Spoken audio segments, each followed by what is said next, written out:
పరిశుద్ధ గ్రంథం నుంచి వాక్యం చదువుదాం. మత్తయి సువార్త 24వ అధ్యాయము. మత్తయి సువార్త 24వ అధ్యాయము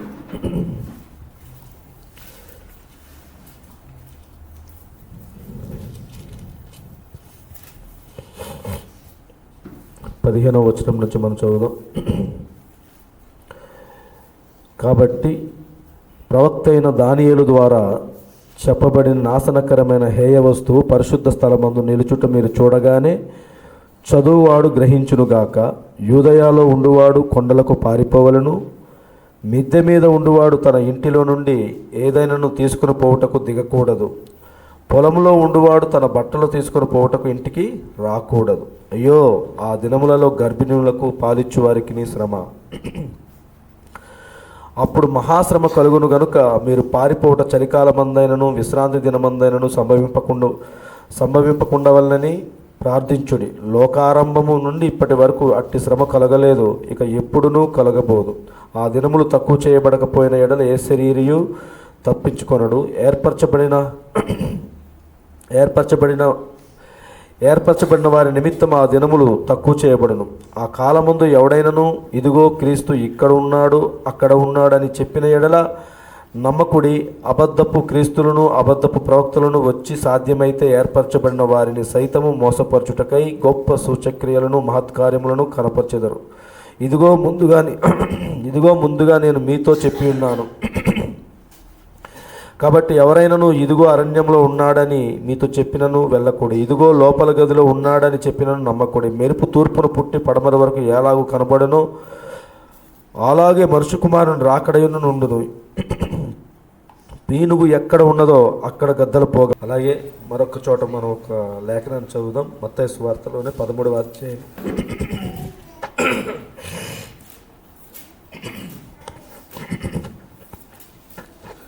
13వ అధ్యాయము 24వ వచనం నుంచి మనం చదవాలి. చాలా పెద్ద పోర్షను అయినా చదువుదాం, మరి తప్పదు. ఆయన మరి యొక్క ఉపమానం వారితో చెప్పాను. ఎలయనగా పరలోక రాజ్యము తన పొలములో మంచి విత్తనము విత్తిన ఒక మనుషుని పోలి ఉన్నది. మనుషులు నిద్రించుచుండగా అతని శత్రువు వచ్చి గోధుమల మధ్యను గురుగులను విత్తిపోయాను. మొలకలు పెరిగి గింజ పట్టినప్పుడు గురుగులు కూడా అగుపడెను. అప్పటి ఇంటి యజమానుని దాసులు అతని యొద్దకు వచ్చి అయ్యా, నీవు నీ పొలంలో మంచి విత్తనములు విత్తితివి గనుక కదా, అందులో గురుగులు ఎక్కడి నుండి వచ్చినవని అడిగిరి. ఇది శత్రువు చేసిన పని అని అతడు వారితో చెప్పగా, ఆ దాసులు మేము వెళ్ళి వాటిని పెరిగి కూర్చుట నీకు ఇష్టమా అని అతనిని అడిగిరి. అందుకు అతడు, వద్దు, గురుగులను పెరుగుచుండగా వాటితో కూడా ఒకవేళ గోధుమలను పెళ్ళగింతురు. కోతకాలం వరకు రెంటిని కలిసి ఎదగనీయుడి. కోతకాలమందు గురుగులను ముందుగా కూర్చి వాటిని కాల్చివేయుటకు కట్టెలు కట్టి గోధుమలను నా కొట్టులో చేర్చి పెట్టుడని కోతగాండ్రతో చెప్పుదునను.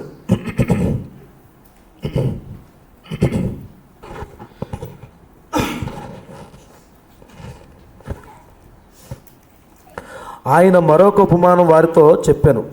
ఇది జంప్ అవుదాం. 36వ వచనం నుంచి చదువుదాం. అప్పుడు ఆయన జనసమూహములను పంపివేసి ఇంటిలోనికి వెళ్ళగా ఆయన శిష్యులైన యొద్దకు వచ్చి పొలములోను గురుగులను గూర్చిన ఉపమాన భావం మాకు తెలియజెప్పమని. అందుకు ఆయన ఇట్లా, నేను మంచి విత్తనము విత్తువాడు మనుష్య కుమారుడు. మంచి విత్తనాలు విత్తువాడు ఎవరండి? మనుష్య కుమారుడు. హల్లెలూయా. మనుష్య కుమారుడు అంటే ఎవరు? సన్ ఆఫ్ మ్యాన్, ఇంగ్లీష్లో సన్ ఆఫ్ మ్యాన్. మరి పాత నిబంధన కాలంలో సన్ ఆఫ్ మ్యాన్, మనుష్య కుమారుడు అనే పదానికి ఆల్టర్నేట్గా తెలుగు బైబిల్లోనే ఇంకొక పదం కూడా పెట్టారు. పాత నిబంధనలోని యెహెజ్కేలు గ్రంథంలో, ముఖ్యంగా యెహెజ్కేలు గ్రంథంలో పాత నిబంధన దగ్గర నరపుత్రుడా అని పెట్టారు. ఆ నరపుత్రుడా అనే పదము, మనుష్య కుమారుడు అనే పదము రెండు ఒకటే, పర్యాయ పదాలు అంటాం మనం తెలుగులో వాటిని. అర్థమవుతుంది కదండి. సో ఇక్కడ గమనించాల్సిన విషయం ఏమిటి అని అంటే, యెహెజ్కేలు గ్రంథంలో ఉన్నటువంటి ఆ నరపుత్రుడా అని ఆ పదము ఎవరికి వాడబడుతుంది అని అంటే, దేవుడు యెహెజ్కేలుతో మాట్లాడుతున్న ప్రతి సందర్భంలోనూ, పాత నిబంధనలో యెహోవాగా ఉన్న ఆయన యెహెజ్కేలుతో మాట్లాడుతున్న ప్రతి సందర్భంలోనూ నరపుత్రుడా అనే ఆయన సంబోధిస్తూ ఉన్నాడు దేవుడు. ఎవరికి నరపుత్రుడా అని సంబోధిస్తున్నాడు అంటే యెహెజ్కేలుకి. యెహెజ్కేలు ఎవరు అంటే ప్రవక్త అయి ఉన్నాడు. మీకు అర్థమవుతుంది కదండి. అదే దాన్ని క్రొత్త నిబంధన దగ్గరికి వచ్చినప్పుడు మనుష్య కుమారుడుగా ఆ పదాన్ని వాడారు. సో ఇప్పుడు ఆ మనుష్య కుమారుడు అనగా ఇప్పుడు మనకు అర్థమవుతుంది నరపుత్రుడే. అర్థమవుతుంది కదండి. మరి మనుష్య కుమారుడు అనగా నరపుత్రుడు, మనుష్య కుమారుడు అనగా మరి ప్రవక్త అయి ఉన్నాడు. ఇవన్నీ కూడా మనం చూస్తున్నాం. ఇక్కడ కూడా ఆ లేఖనానుసారంగా ఇక్కడ నేను తీసుకున్న 37వ వచనంలో, అందుకు ఆయన ఇట్లా, నేను మంచి విత్తనము విత్తువాడు మనుష్య కుమారుడు. హల్లెలూయా. అందుకే లూకా సువార్త 17వ అధ్యాయము 30వ వచనంలోని, లోతు దినములు ఏ విధంగా ఉండునో మనుష్య కుమారుడు దినాలు ఆ విధముగానే ఉండును అని ఉంది. అంతే కదండి. సో ఇప్పుడు 2000 సంవత్సరాల క్రితము మనుష్య కుమారుడుగా ప్రభు అయిన యేసుక్రీస్తు భూమి మీదకి వచ్చాడు. ఆయన పరిచర్య అంతా కూడా మనుష్య కుమారుని పరిచర్యే. అర్థమవుతుంది కదండి. ఆయన దేవుని కుమారుడు పరిచర్యగా రాలేదు, పరిచర్య చేయడానికి రాలేదు. ఆయన మనుష్య కుమారుడుగా దిగొచ్చి మనుష్య కుమారుని పరిచర్య చేశాడు. మనుష్య కుమారుడుగా ఆయన వచ్చి ఒక ప్రవచనాన్ని మళ్ళీ ప్రవచించాడు. లూకా సువార్త 17వ అధ్యాయం దగ్గర మనుష్య కుమారుడుగా ఆయన నోటంబడే మరొక్క మనుష్య కుమారుడు గురించి ప్రవచిస్తున్నాడు. ప్రవచనం అది. మీకు అర్థమవుతుంది కదండి. ఆ ప్రవచనం గురించి మాట్లాడుతున్నప్పుడు ఏకైక మనుష్య కుమారుడిగా ఆయనే ఉండి మరలా ఆయన ఏం చేస్తున్నాడు అంటే, లోతు దినాలు ప్రత్యక్షమైనప్పుడు మరలా మనుష్య కుమారుడు దినాలు వస్తున్నాయి అని చెప్తున్నాడు. లోతు దినాల్లో ఏ విధంగా అయితే జనులు తినుచు త్రాగుచు, క్షమించండి నోవాహు దినాలు అవి, లోతు దినాల్లో కూడా ఇంచుమించు పెళ్లికి ఇయ్యబడుచు ఉన్నారు. చూసారా. ఇవన్నీ కార్యాలు దేనికి పోలుస్తున్నారంటే, మరలా ఒక కాలం రాబోతుంది, ఆ కాలంలో కూడా మనుష్య కుమారుడు దినాలుగానే ఉండబోతున్నాయి అని చెప్పారు. కాబట్టి ఆ దినాలు ఏ దినాలు అని అంటే, మనం జీవిస్తున్న దినాలు. ఇప్పుడు హల్లెలూయా. మనము జీవిస్తున్న ఈ దినాలు ఏ దినాలు అంటే మనుష్య కుమారుడు దినాలు. మరి ఏ మనుష్య కుమారుడు దినాలు? యెహెజ్కేలు ప్రవక్త లాంటి మనుష్య కుమారుడు దినాలా, లేదా మొదటి రాకడలో వచ్చినటువంటి ప్రభు అయిన యేసుక్రీస్తు యొక్క మనుష్య కుమారుడు దినాలా? చూస్తే చాలా జాగ్రత్తగా మనం పరిశీలన చేయాలి. ఇక్కడ ఏ మనుష్య కుమారుడు దినాలు అని అంటే, రెండవ రాకడలోని, మొదటి రాకడలో దేవుడు శరీరాన్ని దాల్చి ఒక ఏకైక మనుష్య కుమారుడుగా భూమి మీదకి ఎలా అయితే వచ్చాడో అలాంటి మనుష్య కుమారుడు దినాలే రెండవ రాకడ దినాలు కూడా. ఇంకో మాటలో చెప్పాలి అని అంటే, మొదటి రాకడలో యేసు అనే శరీరంలోనికి దైవత్వం యొక్క సర్వ పరిపూర్ణత దిగొచ్చింది. అంతేనండి. అలాగే రెండవ రాకడలో కూడా దేవుడు ఒక శరీరాన్ని తీసుకొని ఆ శరీరంలోనికే దైవత్వం యొక్క సర్వ పరిపూర్ణతను కుమ్మరిస్తున్నాడు. మీకు అర్థమవుతుంది కదండి. ఇప్పుడు ఆ శరీరంలో దైవత్వం ఉంది. ఇప్పుడు ఈ శరీరంలో దైవత్వం కలిగిన ఈ శరీరం ఏమిటి అని అంటే మనుష్య కుమారుడు. దైవత్వం కలిగిన ఈ శరీరం ఏమై ఉన్నది? మనుష్య కుమారుడు. అయితే మొదటి రాకడికి రెండవ రాకడికి ఉన్నటువంటి తేడా ఏమిటి అని అంటే, మొదటి రాకడలోని ఒకే మనుష్య కుమారుడుగా ఉండి ఆయనే ప్రవక్త, ఆయనే మనుష్య కుమారుడు, ఆయనే మెస్సయ్య. మీకు అర్థమవుతుంది కదండి. ఆయనే మనుష్య కుమారుడై ఉన్నాడు. కానీ రెండవ రాకడ దగ్గరికి వచ్చేసరికి ఒక్క శరీరంలోనే, అది దైవ శరీరము కాదు. మీకు అర్థమవుతుందండి. మొదటి రాకడలోని వచ్చిన విధానంలోని కన్యమరియ గర్భం ద్వారా వచ్చినటువంటి శరీరం కాదు, కానీ ఆదాము లేదా ఆది కాండంలో ఏదేనులోని దేవుడు అనుమతితో కూడా చిత్తం ద్వారా ఈరోజు బిడ్డలకు అనే విధానంలోనే ఈ శరీరం వచ్చింది. కానీ ఈ శరీరాన్ని కలువరి శిలువలో ఆయన కార్చినటువంటి రక్తం ద్వారా విమోచించబడిన శరీరం ఇది. మీకు అర్థమవుతుంది కదండి. ఈ శరీరము కలువరి శిలువలో ఆయన కార్చినటువంటి రక్తం ద్వారా విమోచించబడి ఇప్పుడు నీతిమంతుల వరుసలోకి వచ్చింది ఇప్పుడు శరీరం. ఇప్పుడు నీతిమంతుల వరుసలోకి వచ్చినటువంటి ఈ శరీరంలోనికి దైవత్వము దిగొచ్చింది. అర్థమవుతుంది కదండి. ఇప్పుడు దైవత్వంగా ఆయన దిగొచ్చి కుమ్మరించుకున్న తర్వాత ఇక్కడ జరుగుతున్న పరిచర్య ఏమంటే మనుష్య కుమారుడు పరిచర్య. మనుష్య కుమారుడు పరిచర్య జరుగుతుంది.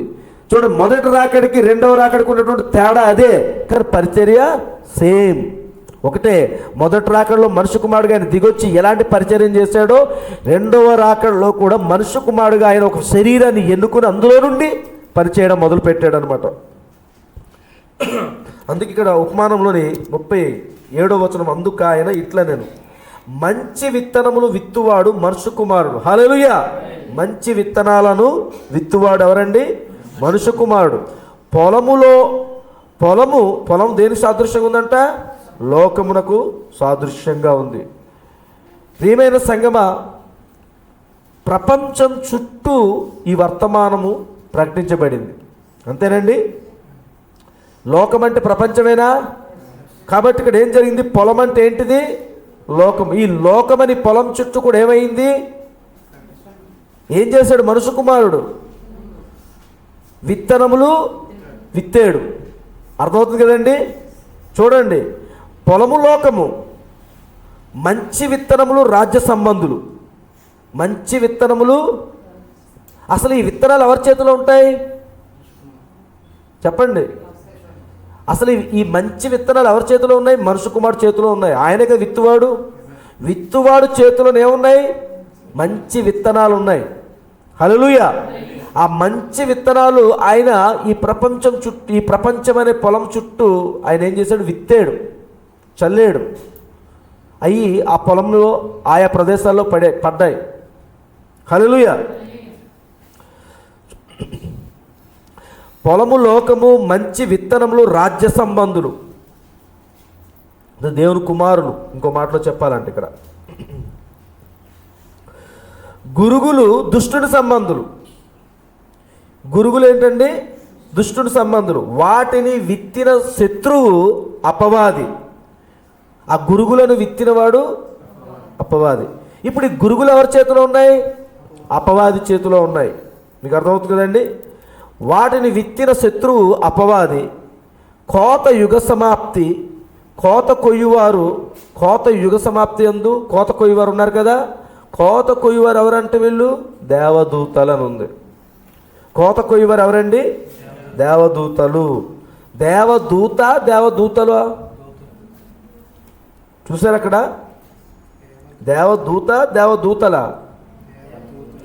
దేవదూతలు అని ఉంది. అయితే మనం చెప్పుకుంటున్న ఈ అంశం అంత్యకాలమందు అభిషేక్తులు. దీని గురించే నేను ఇది కూడా తీసుకున్నాను. ఈ చివరి కాలంలోని మనం అసలు జీవిస్తున్న కాలం ఎలాంటి కాలము అంటే, అన్ని కాలాలు దాటుకొచ్చిన తర్వాత చివరి కాలంలోనే గోధుమలు గురుగులు వేరుపరచబడే కాలం అన్నమాట. మీకు అర్థమవుతుంది కదండి. ఈ కాలము గోధుమలు గురుగులు వేరుపరచబడే కాలం. అయితే ఎందుకు మొదటి సంఘకాలంలోని గోధుమల నుండి గురుగులు వేరుపరచలేకపోయారు? ఎందుకు 7 సంఘకాలాల్లో కూడా, 7 అన్నాను నేను, 7 సంఘకాలాల్లో కూడా గురుగుల నుండి గోధుమలు వేరుపరచబడలేదు? జాగ్రత్త చూడండి. గురుగులు గోధుమల గురించి మాట్లాడుతున్నప్పుడు ఈ గురుగుల నుంచి లేదా గోధుమల నుండి ఈ గురుగులను వేరుపరచడం అనేది ఇది జరిగేది ఎప్పుడు అంటే కోతకాలంలో. ఇప్పుడు మనం రిఫరెన్స్ చదివాం, అది కోతకాలంలో జరిగేది. అది మొదటి సంఘకాలంలో జరిగేది కాదు, రెండవ సంఘకాలంలో జరిగేది కాదు, మూడవ సంఘకాలంలో జరిగేది కాదు, లేదా 5వ సంఘకాలం, 6వ సంఘకాలం, 7వ సంఘకాలంలో కూడా జరగలేదు. అర్థమవుతుందండి. 7వ సంఘకాలం మధ్యలో నుంచి ప్రారంభమైంది ఇది. ప్రియమైన సంగమ, ప్రవక్త ఇక్కడ ఈ మనం చదువుకునే వర్తమానంలో నుంచే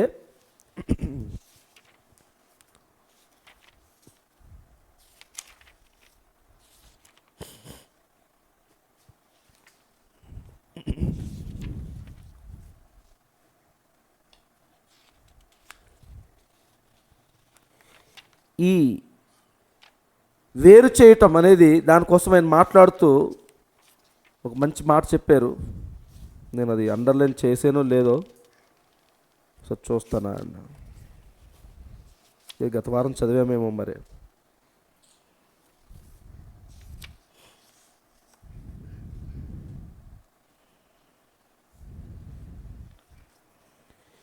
ఇది గత వారం మనం చదివినట్టు నాకు గుర్తుంది. ఈ వేరుపరచటం అనే ఇది ఎక్కడ ప్రారంభమైంది?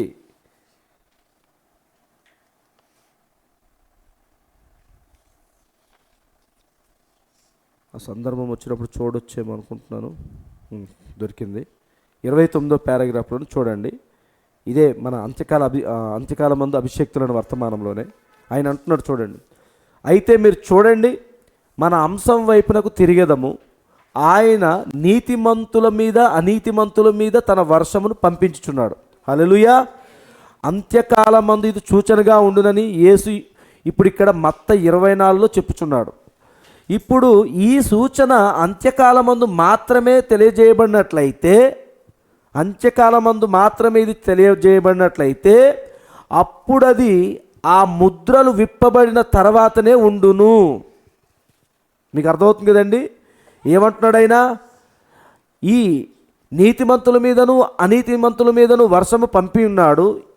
అంత్యకాలమందు ఇది సూచనగా ఉన్నది. ఈ నీతిమంతుల మీదను అనీతిమంతుల మీదను వర్షం పంపించబడము, రెండిటి మీద పడుతుండడం అనే ఆ కార్యం ఎప్పుడు జరుగుతుంది అని అంటే 6 సంఘకాలంలో జరగలేదు, 7వ సంఘకాలంలో కూడా జరగట్లేదు. ఆ ముద్రలు విప్పబడిన తర్వాతనే ఉండును అంటున్నాడు ఆయన. మీకు అర్థమవుతుంది కదండి. ముద్రలు ఎప్పుడైతే తెరవబడ్డాయో అప్పటి నుండి ఈ నీతిమంతులు అనీతిమంతుల మధ్య ఉన్నటువంటి తేడాని ఈ ముద్రలు ఏం చేస్తున్నాయి? వేరు చేస్తున్నాయి. ముద్రలు వచ్చి ఏం చేస్తున్నాయి అంటే గురుగుల నుండి గోధుమలు వేరు చేస్తున్నాయి. హల్లెలూయా. అయితే నా ప్రశ్న ఏమిటి? ముద్రలు ఎప్పుడు తెరవబడ్డాయి? 1963వ సంవత్సరంలో ముద్రలు తెరవబడ్డాయి. 63వ సంవత్సరంలో ముద్రలు తెరవబడినట్లయితే ఇప్పుడు గురుగులు గోధుమలు అక్కడి నుంచి వేరు చేయబడ్డాయా? మరి అంతే కదండి. గురుగులు గోధుమలు అక్కడి నుండి వేరు చేయబడ్డాయా? అసలు ముద్రలు పరలోకంలో తెరవబడ్డాయా, భూమి మీద తెరవబడ్డాయా? చూడండి, ఈరోజు మనకి టీచింగ్ ఇది ఇంకా టీచింగ్లాగే వెళ్తుంది. ముద్రలు అనేవి పరలోకంలో తెరవబడ్డాయా లేదా భూమి మీద తెరవబడ్డాయా? ఇదేమో రికార్డింగ్ అవుతుందా? లైవ్ ఏమైనా వెళ్తుందా? రికార్డ్ కూడా అవ్వట్లేదు కదా, అవుతుందా? అదే జాగ్రత్త చూడండి. మీరే వింటున్న వాళ్ళు మీరే, మరి ఇంకా లైవ్ వెళ్ళట్లేదు కాబట్టి మీరే జాగ్రత్త వినాలి. ముద్రలు అనేవి భూమి మీద తెరవబడ్డాయా పరలోకంలోనా? చూడండి ఒకసారి, మళ్ళీ మీకు వేసిన ప్రశ్నను ఆలోచించి చెప్పండి. ఒకసారి మరలా మనం ప్రకటన గ్రంథం దగ్గరికి వెళ్దాం. చూడండి, 5వ అధ్యాయం దగ్గర రండి. ప్రకటన గ్రంథము 5వ అధ్యాయం.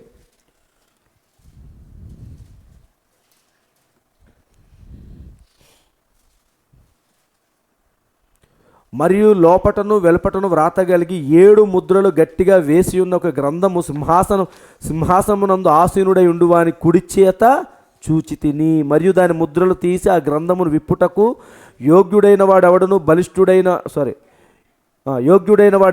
బలిష్ఠుడైన ఒక దేవదూత బిగ్గరగా ప్రచురింపగా చూచి తిని. అయితే పరలోకమందు కానీ భూమి మీద కానీ భూమి క్రిందన కానీ ఆ గ్రంథం విప్పుటకైనను చూచుటకైనను ఎవనికిని శక్తి లేకపోయెను. ఆ గ్రంథం విప్పుటకైనను చూచుటకైనను ఎవడును కనబడనందున నేను బహుగా ఏడ్చుచుండగా. జాగ్రత్త చూడండి, 5వ అధ్యాయం దగ్గర సింహాసనం కనిపిస్తూ ఉంది. ఇప్పుడు ఈ సింహాసనం భూమి మీద ఉందా, పరలోకంలో ఉందా? పరలోకంలోనే ఉంది. ఆ పరలోకంలో ఆ సింహాసనం దగ్గర ఏమున్నది అని అంటే ఒక 7 ముద్రల చేత ముద్రించబడిన ఒక గ్రంథం ఉంది. మీకు అర్థమవుతుంది కదండి. ఇప్పుడు ఈ గ్రంథాన్ని తీసుకోవడానికి ఎవరికీ లేదు యోగ్యత.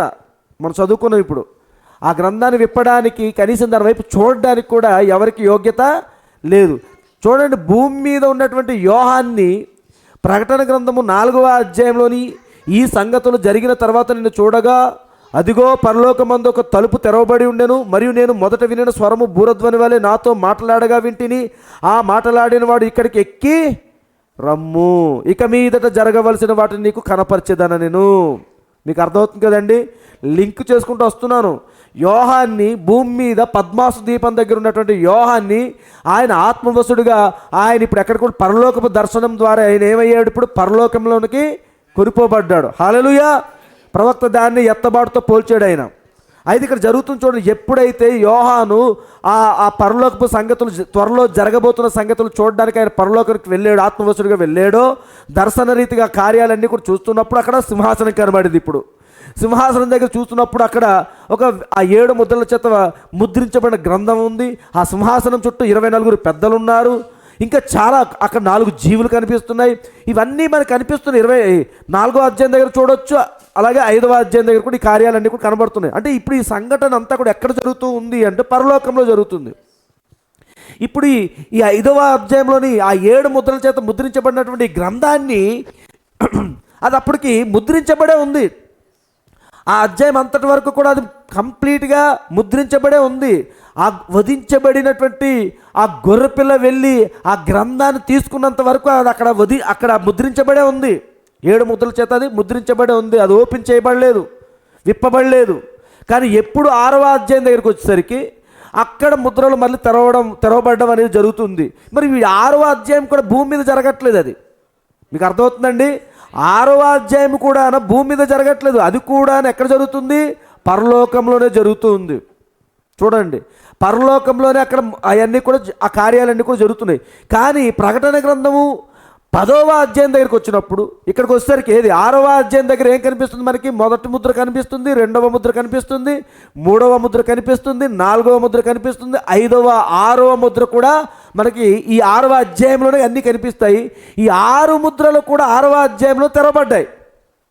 కానీ 7వ ముద్ర దగ్గరికి వచ్చినప్పటికీ అక్కడ 6వ అధ్యాయం కంప్లీట్ అయిపోయింది. వెంటనే 7వ అధ్యాయం దగ్గరికి వెళ్తున్నాం. 7వ అధ్యాయం దగ్గరికి వెళ్ళినప్పుడు అక్కడ 4 దూతలు కనబడుతున్నారు.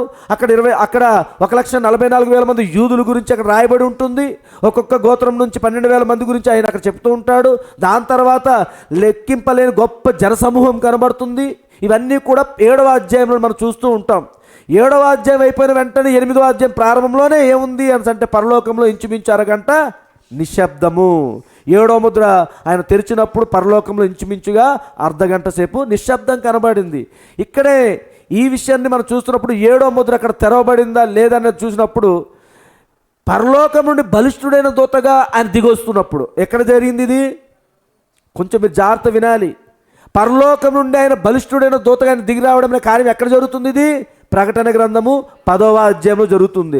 ప్రకటన గ్రంథము 10వ అధ్యాయం దగ్గర దిగొస్తున్నప్పుడు ఆయన 6 ముద్రలు తెరవబడిన గ్రంథంతో రావట్లేదు. ఆయన 7 ముద్రలు తెరవబడిన గ్రంథంతోనే వస్తున్నాడు. విప్పబడిన చిన్న పుస్తకంతో వస్తున్నాడు ఆయన. హల్లెలూయా. ఇప్పుడు పరలోకంలోనే ఆల్రెడీ అది విప్పబడిపోయి ఉన్నది. ముద్రలు పరలోకంలో తెరవబడి ఉన్నాయి. ఆ తెరవబడిన ముద్రల పుస్తకంతో ఇప్పుడు ఆయన భూమి మీదకి వచ్చాడు. అంతేనండి. ఇప్పుడు భూమి మీదకి వచ్చి బలిష్ఠుడైన దూతగా ఆయన దిగొచ్చి, మేఘమును ధరించుకొని బలిష్ఠుడైన దూతగా ఆయన దిగొచ్చి ఎవరికి ఇచ్చాడు? ఆయన యోహానుకి ఇచ్చాడు. ఎవరి యోహాను? మన కాలపు ప్రవక్త విలియం మ్యారియన్ బ్రెన్హామ్, ఆయనకే ఇచ్చాడు ఆయన. ఇప్పుడు ఈ బ్రెన్హామ్ గారు తీసుకున్న పుస్తకము విప్పబడిన పుస్తకం తీసుకున్నాడు. ఆయన ఆల్రెడీ విప్పబడిన పుస్తకాన్నే తీసుకున్నాడు. చాలామందికి ఇది అర్థం కావట్లేదు. బ్రెన్హామ్ గారు ముద్రలు తెరవలేదు, పరలోకంలో గొర్రెపిల్ల ముద్రలు తెరిచింది. ఆ కార్యం పరలోకంలో జరిగింది. మరి బలిష్ఠుడైన దూతగా తెరవబడినటువంటి పుస్తకంతో ఆయన భూమి మీదకి వచ్చినప్పుడు ఆ గ్రంథాన్ని మరి మన కాలపు ప్రవక్త విలియం బ్రెన్హామ్ గారికి ఇచ్చే ఈ కార్యం ఎప్పుడు జరిగింది? ఇది 63వ సంవత్సరంలో జరిగింది. అఫ్కోర్స్ మంత్ గురించి నేను ఇక్కడ డిస్కషన్ చేయట్లేదు, కానీ ఇయర్ అంతేనా? అంటే 63లోనే ఏం జరిగిందంటే విప్పబడిన పుస్తకం మన చేతిలోకి వచ్చింది. 63లోనే ఏం జరిగిందంటే విప్పబడిన పుస్తకము మన కాల ప్రవక్త చేతిలోకి వచ్చింది. అంతేనా? వచ్చింది. అందుకని ఆయన ఏం చేశాడు, ఇప్పుడు ఆయన పశ్చిమం దగ్గర ఉన్నటువంటి ఆరిజోనాలో ఉన్నటువంటి ఆ ట్యూషన్లో ఉన్నటువంటి ఆయన ఇప్పుడు ఆ విప్పబడిన పుస్తకంతో ఎక్కడికి వచ్చాడు? జెఫర్సన్ విల్కి వచ్చాడు. మీకు అందరికీ అర్థమవుతుంది కదండి ఎందుకు ఈ విషయాలు, ఎందుకు వెనకాల ఫౌండేషన్ ఎందుకు వేస్తామో తెలుసండి. అంత్యకాలమందు అభిషేక్తులు ఈ వర్తమానము ఎంత భయంకరమైనటువంటి పరిస్థితులు గుండా ఈరోజు ఆత్మలు సేవకుల్లో ప్రవేశించి ఆ ఆత్మల చేత వాళ్ళు ఎలా నడిపించబడుతున్నారు, ఆ సంఘాలు ఎలా నడిపించబడుతున్నాయి, ఆ విశ్వాసులు ఎలాగా పాపం ఆ యొక్క ఆ నిజ ప్రత్యక్షత చూడలేని స్థితిలోకి దిగజారిపోతూ ఉన్నారు అనేది ఈరోజు మనం చూడాలి. ఏమో మేబీ ఈరోజు చూడొచ్చు, ఇంకో రోజు అని చూడొచ్చు, కానీ దానికి ముందుగా ఇప్పుడు వేస్తున్నటువంటి ఫౌండేషన్ చాలా ఇంపార్టెంట్. హల్లెలూయా. కాబట్టి ప్రియమైన సంఘం 63లో జరిగినటువంటి కార్యం ఏమిటి అని అంటే అక్కడ విప్పబడిపోయింది, ఎప్పుడో విప్పబడినటువంటి ఆ ముద్రల గ్రంథాన్ని మన కాల ప్రవక్త పట్టుకొని వచ్చి జెఫర్సన్ విల్ దగ్గరికి వచ్చి మార్చ్ ఇదే నెలలోని 18వ తారీఖున మొదలుకొని 24వ తారీఖు వరకు ఆయన 7 ముద్రలను బోధించడం మొదలుపెట్టాడు. హల్లెలూయా. చూడండి, మరి ఇప్పుడు ప్రశ్న ఏమిటి, మళ్ళీ సంఘానికి నేను వేస్తున్న ప్రశ్న ఏమిటి అని అంటే, ఇప్పుడు 63లోని ముద్రలు తెరవబడ్డాయా? జాగ్రత్త వినండి, ముద్రలు 63లో తెరవబడ్డాయా, ఇంతకు ముందే తెరవబడ్డాయా? ఇప్పుడు వరకు ఈ మాటలు ఎవరు విన్నారో, ఎవరు చెప్తున్నారో లేదో తెలియదు. ఉన్న ఇక్కడ ఇంత చిన్న గుంపే, ఈ చిన్న గుంపే అయినప్పటికీ కూడా కానీ దేవుడు మీకు గొప్ప ధన్యతనిచ్చాడు. ఈరోజు ఆలోచించండి ఒకసారి. మరి ముద్రలు 63లో తెరవబడ్డాయా, 63 కంటే ముందే తెరవబడ్డాయా?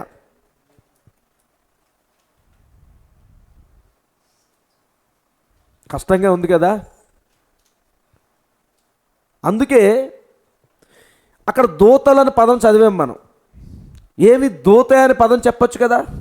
దూతలు అంటే అది దూత అంటే ఏకవచనం, దూతలు అంటే బహువచనం, అంతే కదండి. ఈ ఏకవచనంగా సంబోధించుకో దూత అనేసి అంటే ఎవరో ఇద్దరి కంటే ఎక్కువ ఉండొచ్చు. దూతలు అనగన్నా ఇద్దరికంటే ఎక్కువ ఉన్నోలే కదా, అంతేనండి. దూత అంటే ఒక్కలే కదా, మరి దూతలు అంటే ఇద్దరికంటే ఎక్కువ. చూడండి, కాబట్టి ఇక్కడ ఈ అంత్యకాలమందు ఈ అబద్ధ క్రీస్తులు, అబద్ధ ప్రవక్తలు, ఈ అబద్ధ బోధ, వీటన్నిటి నుంచి లేదా ఒకే ఒక మాటలో చెప్పాలి అని అంటే, గురుగుల నుండి గోధుమలు వేరు చేయడానికి 2 దూతలు ఉంటారు. మీకు అర్థమవుతుందండి? గురుగుల నుండి గోధుమలను వేరు చేయడానికి 2 దూతలు ఉంటారు. ఇది ఎలా సాధ్యము? చాలా ఇది ఈరోజు మనం చెప్పుకుంటున్న అంశము ఒకవేళ లైవ్ వెళ్ళి ఉంటే బాగుండేమో, బట్ ఏమో దేవుడు మన కోసం నిర్ణయించాడేమో. హల్లెలూయా. 2 దూతలు చేస్తున్న పని ఏమిటి అని అంటే, గురుగులు లేదా ఆ గురుగుల్లో నుంచి గోధుమలు బయటికి తీసుకుని రావడమే, వేరు చేయడమే. ఇంకో మాటలో చెప్పాలంటే గోధుమల్ని గురుగుల్ని వేరు చేయటం అన్నమాట. అయితే ఇక్కడ జరిగింది ఏమిటి అని అంటే, ముద్రలు తెరవబడిన తర్వాత నుంచి కార్యం జరుగుతుందని ఇందాక మనం చదువుకున్నాం, అంతేనా? మరొకసారి చదువుదాం అది. ఆయన ఏమంటాడు చూడండి, ఇప్పుడు ఈ సూచన అంత్యకాలమందు మాత్రమే తెలియచేయబడినట్లయితే అప్పుడు అది ఆ ముద్రలు విప్పబడిన తర్వాతనే ఉండును. ఇది చివరి సూచన. ఈ సంగతులు జరుగుచున్నప్పుడు అంత్యకాలమని గ్రహించుడి. మరియు ఇప్పుడు ఇది ఒక సూచన కాబట్టి ఏర్పరచబడిన వారు ఈ విషయంలో అయోమయంగా ఉండరాదు. ఏంటండి, ఎంత గొప్పగా ప్రవక్త మనకి చెప్తున్నాడండి. ఇప్పుడు ఇది ఒక సూచన కాబట్టి ఏర్పరచబడిన వారు ఈ విషయంలో అయోమయంగా ఉండరాదు. ఇది సూచన కాబట్టి ఏర్పరచబడిన వారు అయోమయంగా గందరగోళంగా ఉండడానికి వీలు లేదు అంటున్నాడు. ఏర్పరచబడిన వారికి ఏంటైతే చాలా స్పష్టంగా తెలిసిపోతుంది. వాళ్ళకి ఇంకా గందరగోళం అవసరం లేదండి. వాళ్ళకు ఒక క్లారిటీ ఉంటుంది, వాళ్ళకు ఒక స్పష్టత ఉంటుంది. మేము ఏ కాలంలో ఉన్నాము, మేము ఎక్కడున్నాము, ఏ ప్రత్యక్షత దగ్గర ఉన్నాము, ఎలాంటి నడిపింపు దగ్గర ఉన్నాము, ఎలాంటి ఆ వాక్యం దగ్గర మేము ఉన్నాము అనేది మీ ఏర్పరచబడిన వారికి అది అయోమయంగా ఉండదు. అయ్యో మేము ఎత్తబడతామా, అయ్యో ఈ వర్తమానంతో మేము ఎత్తబడతామా, ఈ వర్తమానం నిజమేనా, ఇది సత్యమేనా, అసలు ఈ కాలం నిజంగా ప్రవక్తలు ఉంటారా? ఈ కాలంలోనూ ఇంకా ప్రవక్తలు ఉంటారా? నువ్వు ఏర్పాట్లు లేవు. ప్రవక్త ఇక్కడ చెప్తున్న మాట ఏమిటిది? ఏర్పాట్లు ఉన్నవాడంట. కాబట్టి ఏర్పరచబడిన వారు ఈ విషయంలో అయోమయంగా ఉండరాదు. దీనిని మీరు చూసారా? కావున అది బయలుపరచబడవలెను తేట తెల్ల మగువలెను. 2 కార్యాలు జరుగుతున్నాయి. అందుకు ఈరోజు ఆ కార్యాన్ని మనం చూస్తూ ఉన్నాం. మరి ఇక్కడ ఆ దూతలుగా వచ్చిన ఆ 2 దూతల గురించి నేను అడుగుతున్నాను. ఇక్కడ చెప్పుకున్న ఈ మెసేజ్ కోడ్ ప్రకారం చూసుకుంటే వేరు చేయబడడం అనే కార్యం ఎక్కడ జరిగింది? ముద్రలు తెరవబడిన తర్వాత. అంటే ఎప్పుడు జరగాలి అది? అందరు చెప్పండి, పర్వాలేదు, కొంచెం నోరు విప్పండి. 63 కదా ముద్రలు తెరవబడ్డాయి అనుకున్నాం. మరి 63లో ముద్రలు తెరవబడ్డాయి అని అనుకున్నప్పుడు అక్కడి నుంచి ఏమవ్వాలి? సరే, అక్కడి నుంచే సపరేట్ అవ్వాలి. అక్కడి నుంచి గోధుమ వేరు అయిపోవాలి, గురుగులు వేరు అయిపోవాలి.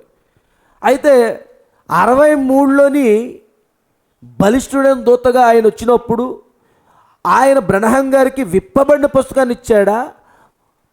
ముద్రించబడిన పుస్తకాన్ని ఇచ్చాడా? మరి విప్పబడిన పుస్తకాన్ని అక్కడ ఇచ్చాడు అంటే 63 ఆయన ఇచ్చాడు అని అంటే 63 కంటే ముందుగానే విప్పబడింది అది. అంతేనండి. అందుకే ఈ మధ్యకాలంలో మనం చాలా ఈ క్యాలిక్యులేషన్ సంబంధించిన పార్ట్ మనం చూస్తూ ఉన్నప్పుడు, లవోదిక సంఘకాలం గురించి మాట్లాడుతున్నప్పుడు లవోదిక 6 సంఘకాలాల గురించి మనం చూస్తాం. ఇప్పుడు కూడా మొదటి సంఘకాలం, రెండో సంఘకాలం, మూడో సంఘకాలం, 4వ సంఘకాలం, 5వ సంఘకాలం, 6వ సంఘకాలం, 1 2 3 6, 7వ సంఘకాలం దగ్గరికి ఇది కొద్దిగా మనం పెద్ద చూడండి. 7వ సంఘకాలం ఎక్కడ స్టార్ట్ అయిందండి? 1906 దగ్గర స్టార్ట్ అయింది. అంతేనండి. ఇక్కడి నుంచి మనం 40 సంవత్సరాలు వేసుకుందాం. 1946. ఇక్కడి నుంచి ఇక్కడికి ఎక్కడికో 63 వేసుకుందాం.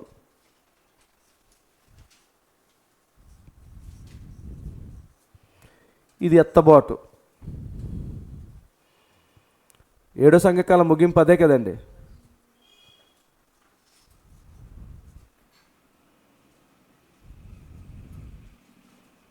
ఎత్తబాటు. ఇదంతా 7వ సంఘకాలమే. కానీ ఇది పెంతుకోస్తు యుగం అంటాం మనం. తెలుసు కదండి, ఇది పెంతుకోస్తు యుగం. లవోదిక సంఘకాలంలోనే పెంతుకోస్తు యుగం. జాగ్రత్త చూస్తే ఇప్పుడు ఈ పెంతుకోస్తు యుగానికి వర్తమానికుడు ఉన్నాడు. ఎవరు? చూడండి, ఇదంతా 7వ సంఘకాలం. ఇదంతా 7వ సంఘకాలమే. ఈ 7వ సంఘకాలంలోని మళ్ళీ పెంతుకోస్తు యుగం ఉంది.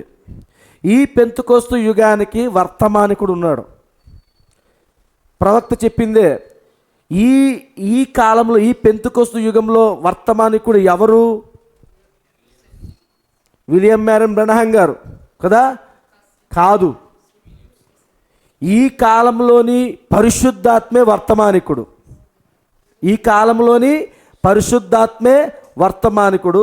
సాధ్యమైతే మన ఈ ప్రార్థన అయిపోయిన తర్వాత మన గ్రూప్లో మీకు దానికి సంబంధించిన కోడ్ కూడా నేను పెడతాను. ఈ కాలంలో వర్తమానికుడు ఎవరు? పరిశుద్ధాత్మ.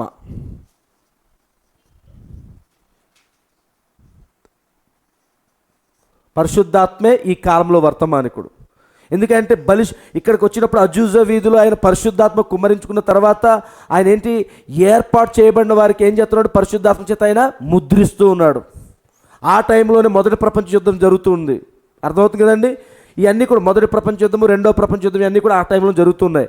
అయితే ఇక్కడ జాగ్రత్త చూడండి. మరి ఇక్కడ ఈ కాలం ముందు చూసారా? ఈ కాలం నుంచి 63. ఈ మధ్య కాలం ఏమిటి? జాగ్రత్త చూడండి. ఈ మధ్య కాలంలో ఏం జరుగుతుంది, పరిశుద్ధ గ్రంథంలో ఏ భాగము ఈ మధ్య కాలంలో జరుగుతుంది?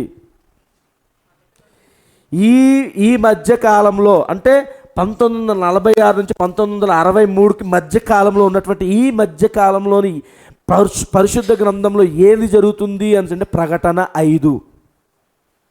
మీకు అర్థమవుతుంది కదండి? ఈ మధ్య కాలంలో ఏం జరుగుతుంది? ప్రకటన గ్రంథము 5. అర్థమవుతుందండి?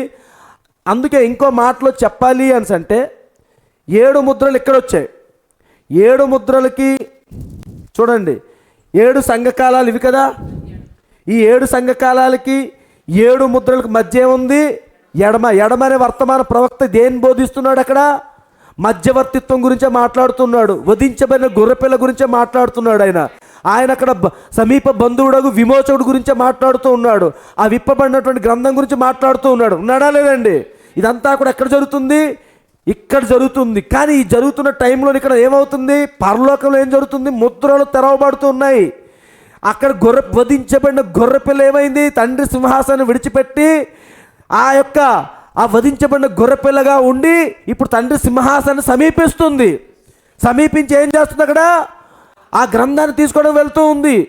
అందుకే ప్రవక్త కూడా అన్నాడు, అంతవరకు అసలు అక్కడ ఎవరూ లేరు, ఆ గ్రంథాన్ని విప్పడానికి యోగ్యుడు ఎవరూ లేరు, అంతవరకు అసలు గొర్రెపిల్లే కనబడలేదు అన్నాడు ఆయన. మరి ఎక్కడి నుంచి వచ్చింది గొర్రెపిల్ల అంటే సింహాసనంలో నుంచి వచ్చింది అన్నాడు ఆయన. హల్లెలూయా.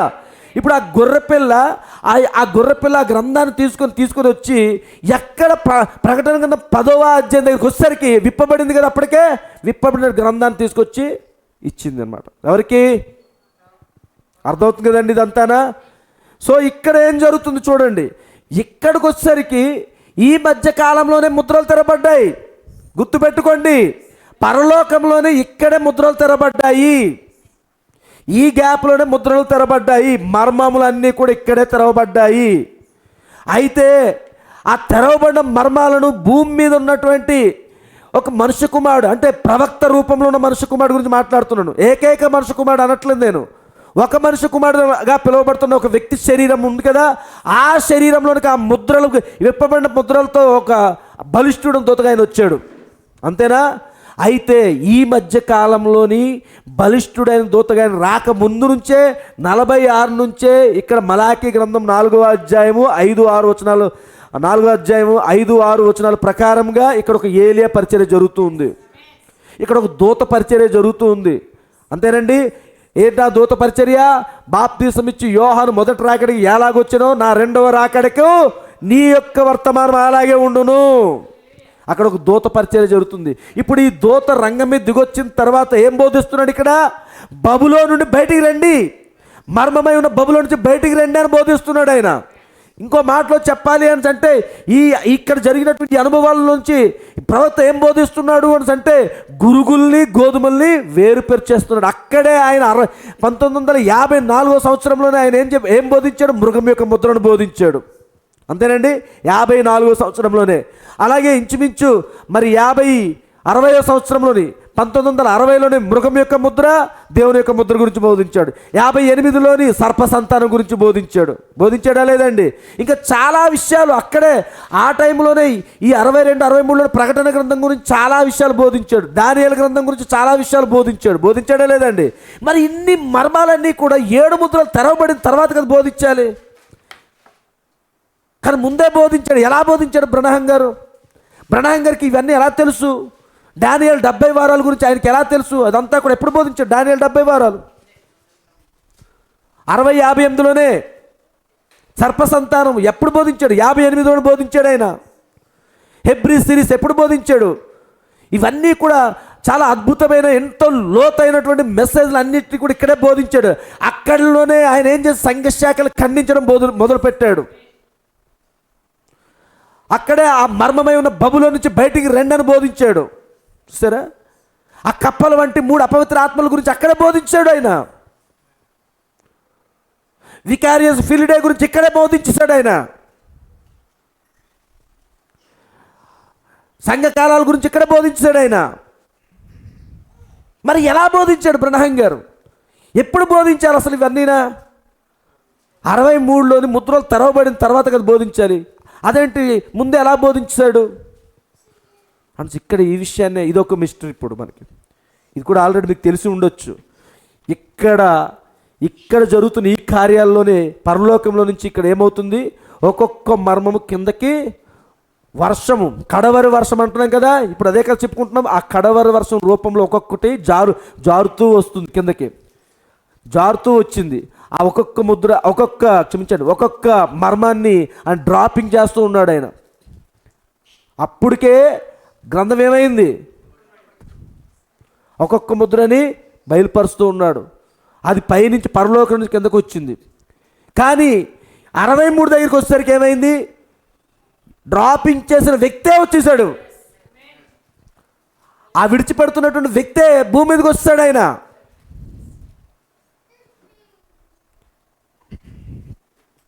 ఇప్పుడేం జరుగుతుంది, ఈ 46 నుంచి 63 వరకు ఒక్క శరీరంలో పరిచర్య జరుగుతుంది. అది కూడా మలాకీ గ్రంథము 4వ అధ్యాయం 5-6 వచనాల లేఖనాల యొక్క నెరవేర్పు, ప్రకటన గ్రంథం 10:7 నెరవేర్పు అక్కడ జరుగుతూ ఉంది. మీకు అర్థమవుతుంది కదండి. ప్రకటన గ్రంథము 10:7 నెరవేర్పు జరుగుతూ ఉంది. ఇప్పుడు దూతలు, అక్కడ వరకు దూతే, కానీ ఇప్పుడు దూతలు అనేది అదేమిటది, బహువచనం.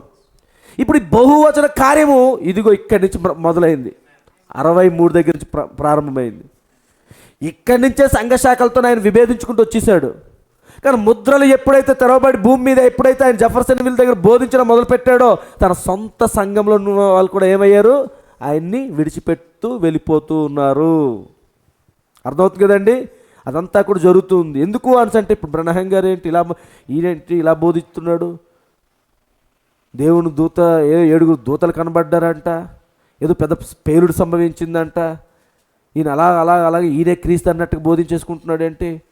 అందుకని చాలామంది ఏమయ్యారు, ఎంతోమంది స్నేహితులు ఆయన పక్కకు పెట్టేశారనమాట. ఆయన పక్కన పెట్టడం కాదు, ఇక్కడ మనం ఆదివారమే చెప్పుకున్నాం, కొన్నిసార్లు దేవుడే వారికి ఆ మనసునిస్తాడు. గత బుధవారం చెప్పుకున్నాం, కొన్నిసార్లు దేవుడే వారికి అటువంటి మనసునిస్తాడు. హల్లెలూయా. మీకు ఇది అర్థమైంది కదండి. ఇదే మైండ్లో మీరు పెట్టుకుంటే ఈ వర్తమానం మనకు అర్థమవుతుంది. ఇప్పుడు మీరు మైండ్లో పెట్టుకుంటే ఈ వర్తమానం అర్థమవుతుంది. అయితే దీంట్లోకి వెళ్ళే ముందు ఇంకొక వర్తమానాన్ని రిలేటెడ్గా దీనికి చిన్న కోడ్ తీసుకున్నాను, అది కూడా మనం చదువుతాం.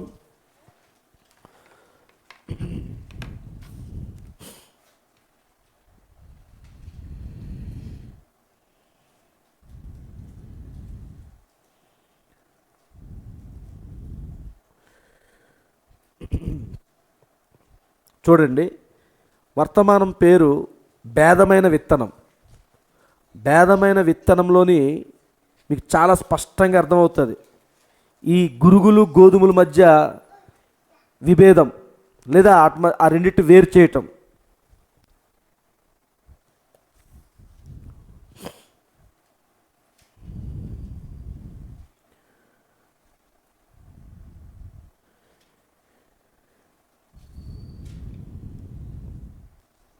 మరి గత వారం నేను చెప్పాను మీకు, ఏది సహోదరుడు బ్రహ్నం గారు ఈ మిసావాక అనుభవాన్ని గురించి మాట్లాడాడు, గుర్తుంది కదండి. ఆ మిసావాక దగ్గర జరుగుతున్న కూటానికి అటెండ్ అవ్వడము, అక్కడ పరిశుద్ధాత్మగా అక్కడ ఆ దేవుడు ఎలా పనిచేసాడు, ఆ కార్యాలన్నీ కూడా ఎన్నడూ తన జీవితంలో చూడలేదు, కానీ ఆ రోజు ప్రత్యక్షంగా చూడడం, ఇవన్నీ కూడా ఆయన అనుభవించిన అనుభవాలన్నీ మాట్లాడుతున్నాడు ఇందులో కూడా. అందులో ఆయన ఏం చెప్తున్నాడో చూడండి. అటుపిమ్మట భాషలతో మాట్లాడిన, మరియు మీది మధ్యలో స్టార్ట్ చేశాను, అర్థం చేసుకోండి. నేను మొదటికెళ్ళి ఆయన ఎలాగా మీటింగ్కి అటెండ్ అయ్యాడు అని నేను గత వారం కొన్ని విషయాలు చెప్పాను, నేను మధ్యలో స్టార్ట్ చేశాను. అటుపిమ్మట భాషలతో మాట్లాడిన, ఇది ఎప్పుడు 65/1/18 భేదమైన విత్తనం బోధించాడు. ఆయన బోధించింది 65, కానీ తీసుకున్న సంఘటన ఎప్పుడు తీసుకున్నాడు, 33-35 ఆ టైంలో జరిగిన సంఘటన అది గుర్తెట్టుకోండి. 1933 అంటే ఇక్కడ ఈ టైంలో 33-35లో జరుగుతున్న సంఘటన, క్షమించండి ఇంకా ఇటు సైడ్ పెంతెకొస్తు యుగంలో జరుగుతున్న కాలం అన్నమాట. అక్కడ పరిశుద్ధాత్మ వర్తమానికుడుగా ఉన్న కాలం అది. హల్లెలూయా.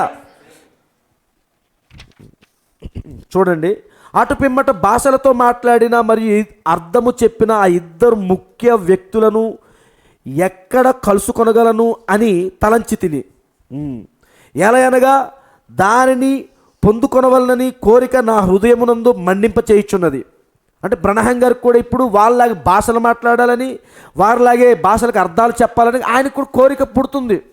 మాట్లాడని ఆశతో ఉన్నాడు ఆయన. మంచిది. ఆ చిన్న వరమును మీరు ఉపయోగించుట గూర్చి నేను మీతో ప్రథమముగా చెప్పినట్లు వరములు మరియు పిలుపులు మారు మనసు లేకుండానే అనుగ్రహింపబడినని మీరు ఎరుగుదురు. అది దేవుడు అనుగ్రహించిన ఎడల అది నీ జీవితమంతయు ఉండును. దేవుడికి ఇచ్చినట్లయితే నీకు మారు మనసు ఉంటేనే అప్పుడే ఇస్తానలే దేవుడు. మారు మనసు లేకపోయినా నీకు ముందు నిర్ణయం ప్రకారంగా నీకు దేవుడు ఒక వరాన్ని ఇవ్వాలనుకున్నప్పుడు మారు మనసు వస్తేనే ఇస్తాను కాదు, మారు మనసు లేకపోయినా పొందుకుంటావు.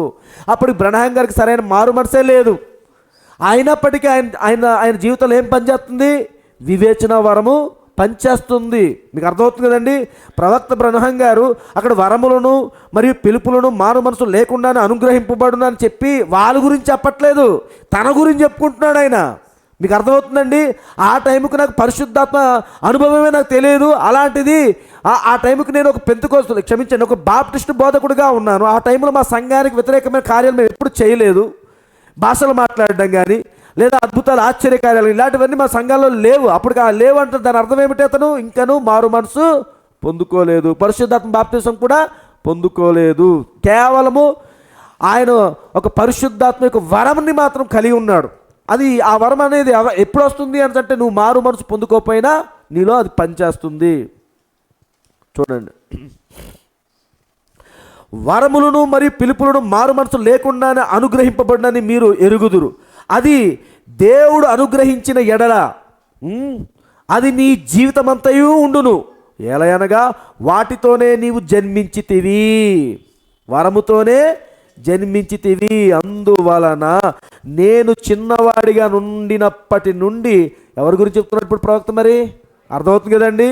అది అందువలన నేను చిన్నవాడిగా నుండినప్పటి నుండి అట్లు ఎల్లప్పుడూ ఆ విధముగా జరుగుచుండెను. ఎందరు నా జీవితం గురించి ఎరిగిన వారు అది సత్యమని ఎరుగుదురు. మంచిది. ఎవరో చేయలెత్తి ఉండొచ్చు. ఎంతమంది అది నా జీవితంలో జరుగుతున్న సంఘటన గురించి మీరు అందరూ చాలామంది ఎరిగే ఉంటారు కదా. ఎంతమంది అంటే చాలామంది ఎత్తి ఉండొచ్చు అందులో. మంచిది. అది ఏమై ఉన్నదని ఆ సమయమునందు నేను ఎరుగను. గుర్తెట్టుకోండి, ఇది అందుకే నేను మళ్ళీ ఇప్పుడు గీశాను. ఆ సమయమునందు నేను ఎరుగను అని నేను తలంచుచుండిన, ఇది కూడా మీకు వెయ్యాలి కదా. ఈ టైంలో పరలోకం గురించి మాట్లాడుతున్నాను ఇక్కడ.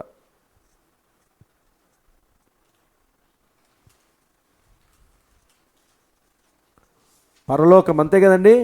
ఏం జరుగుతుంది ఇక్కడ? ప్రకటన 5వ అధ్యాయం జరుగుతుంది. ఇప్పుడు మరి కొంతమంది కొన్ని ఆలోచనలు వస్తాయి. చాలాసార్లు మనం చెప్పుకున్నాం. మరి ఇక్కడ మధ్యవర్తిత్వం ఇక్కడతో ముగిసిపోయింది కదా. ఎందుకంటే గొర్రెపిల్ల అక్కడ ఆ ముద్రలో తెరవబడిన తర్వాత అప్పుడు అది యూదాగోత్ర సింహంగా మారింది. అంటే దాని అర్థం ఏంటి? మధ్యవర్తిత్వం అయిపోయింది కదా. కానీ అదే చెప్తున్నాను నేను, ఎప్పుడూ ఒకటే మీకు గుర్తెట్టుకోండి. మధ్యవర్తిత్వం ఎవరికి అయిపోయింది? మధ్యవర్తిత్వం ఎవరు కొనసాగుతుంది అంటే, ఈరోజు నువ్వు వర్తమానంలోకి వచ్చావు. ఇప్పుడు ఏమైంది? వర్తమానంలోకి వచ్చిన తర్వాత నిజంగా నువ్వు కృప యొక్క 3 కార్యములను పొందుకొని, నీతీకరణ, శుద్ధీకరణ, పరిశుద్ధాత్మ బాప్తిజం పొందుకొని తర్వాత నిజంగా నీకు ఈ కాలంలోని ఏదో ఒక రోజున ఆ 7 ముద్రల యొక్క నిజ ప్రత్యక్షతను పొందుకుంటున్నావు. అర్థమవుతుంది కదండి. ఈ కార్యాలన్నీ నీకు జరుగుతున్నాయి అంటే నీ పరంగా అక్కడ మధ్యవర్తిత్వం ముగిసిపోయింది. నీ గురించి ఇంకా ఆయన అక్కడ మధ్యవర్తిత్వం చేయాల్సిన పని లేదు. కానీ ఇంకొక గొర్రెపిల్ల ఉంది, చివరి గొర్రెపిల్ల ఇంకోటి ఉంది. ఆ గొర్రెపిల్లకి ఇంకా నీతీకరణ, శుద్ధీకరణ, పరిశుద్ధాత్మ బాప్తిసం అనుభవాలు లేవు. వర్తమానం అంటే ఏమీ తెలియదు, ముద్రలు అంటే ఏమీ తెలియదు. అలాంటి వ్యక్తి కోసం ఇంకా మధ్యవర్తిత్వం జరుగుతూనే ఉంటుంది. అదే అన్నమాట. అర్థమవుతుంది కదండి. ఓకే, ఇది మాత్రం కొద్ది మైండ్లో పెట్టుకుని, పరలోకము ప్రకటన 5వ అధ్యాయం అక్కడ జరుగుతున్న కార్యం అది చూడండి. మంచిది. అది ఏమై ఉన్నదని ఆ సమయమునందు నేను ఎరగను అని నేను తలంచుచుండిన, తలంచుచుండిన అది ఒక దర్శనమని చెప్పబడి ఉండును. అది ఏమై ఉన్నది నేను ఏమాత్రము ఎరగను, అయినను నేను వారితో మాట్లాడవలనని కనిపెట్టుటకు తలంచి తిని మంచిది.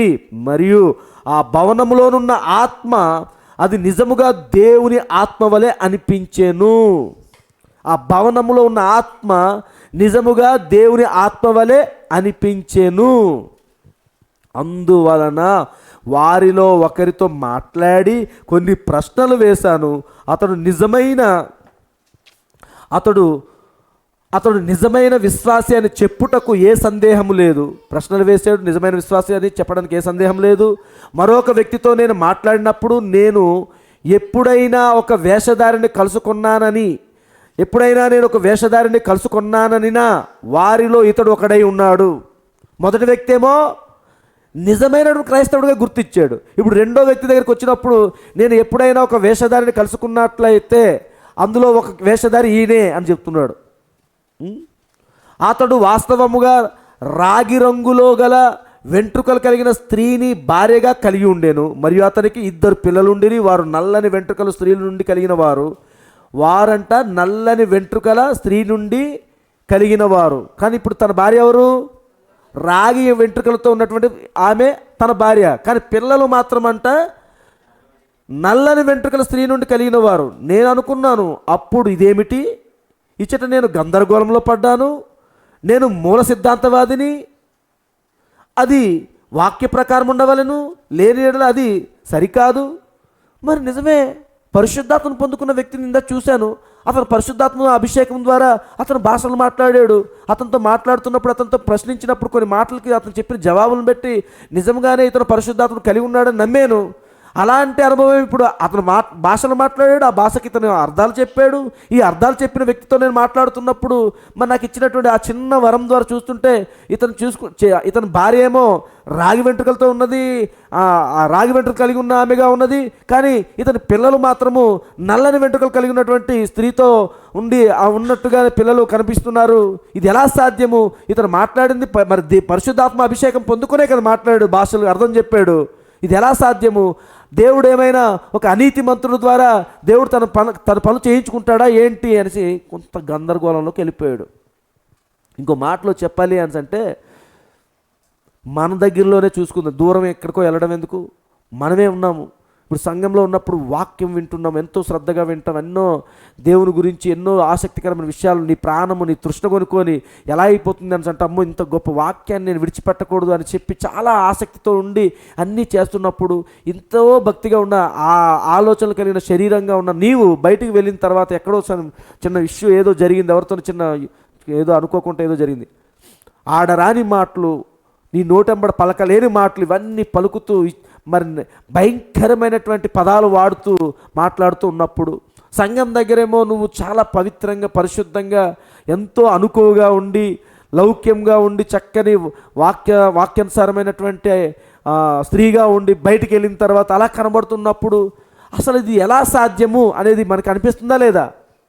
ఇక్కడ కూడా బ్రహ్మం గారు కూడా అందులోకి ఆయన మొట్టమొదటి అనుభవం. ఆల్రెడీ మనం ఇలాంటి కేసులు చూసి మనకు అలవాటు అయిపోయింది.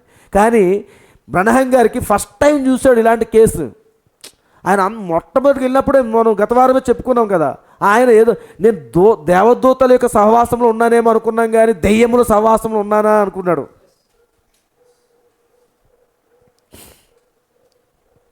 అది వాక్య ప్రకారం ఉండవలను, లేని ఎడల అది సరికాదు.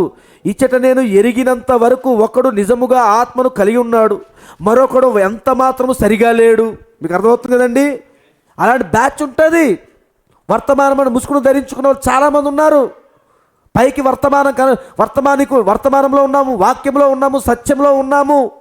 కానీ నిజంగా ఆ వివేచించే వరము కలిగిన ఒక సేవకుడు, ఆ వివేచించే వరము కలిగినటువంటి 5 రకాల పరిచారకులు, ఆ వివేచన వరము కలిగినటువంటి ప్రవక్త ఉన్నాడు. ఆయన కాలం ఇప్పుడు అయిపోయింది. భౌతిక రూపంలో ఆయన పరిచయం ముగించబడింది. అర్థమవుతుంది అండి? కానీ ఆ టేపు రూపంలోని ఆ స్వరం రూపంలో పరిచయం కొనసాగుతూ ఉంది. ఇప్పుడు 5 రకాల పరిచారకులు దానికి ముందుకు తీసుకువెళ్తూ ఉన్నారు. అర్థమవుతుందండి?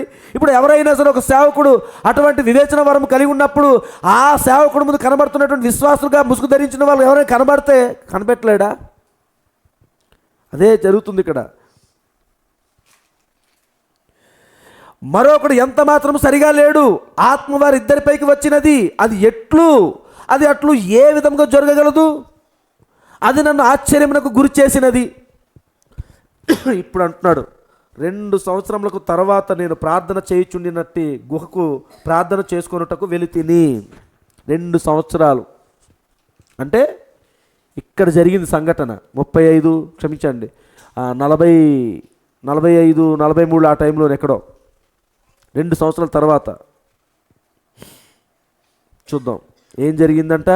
2 సంవత్సరములకు తర్వాత నేను ప్రార్థన చేయుచుండినట్లు గుహకు ప్రార్థన చేసుకున్నట్టుకు వెళితిని. ఆ గుహ దుమ్ముతో నిండి ఉండెను. ఒక మధ్యాహ్న సమయమున బయటకు వచ్చిన నా యొక్క బైబిల్ను ఒక చెట్టు మొద్దు మీద నుంచి తిని, అప్పుడు ఒక పెద్ద గాలి వీచగా హెబ్రీ 6వ అధ్యాయము తెరుచునట్లు చేసినది. హెబ్రీ 6వ అధ్యాయము తెరుచునట్లుగా చేసినది. అక్కడ మనం చదివేమా? గత వారం మనం చదివాం. హెబ్రీలకు రాసినటువంటి ఆ 6వ అధ్యాయం మనం చూసినప్పుడు అక్కడ మనం చూసాం. ఒకసారి పరిశుద్ధాత్మని వరమును రుచి చూసిన తర్వాత చూసారా? చూద్దాం ఒకసారి. ప్రవక్త చెప్పినప్పుడు మనం చూడాలి.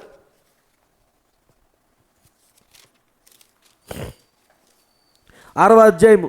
కాబట్టి నిర్జీవ క్రియలను విడిచి, నిర్జీవ అంటే జీవం లేని క్రియలను విడిచి మారు మనసు పొందుటయు, దేవుని యందు విశ్వాసమును బాప్తిసములను గురించిన బోధయు, హస్త నిక్షేపమును, మృతుల పునరుద్ధానమును, నిత్యమైన తీర్పును అను పునాది మరలా వేయక క్రీస్తును గూర్చిన మూలోపదేశం మాని సంపూర్ణుల మగుటకు సాగిపోదము.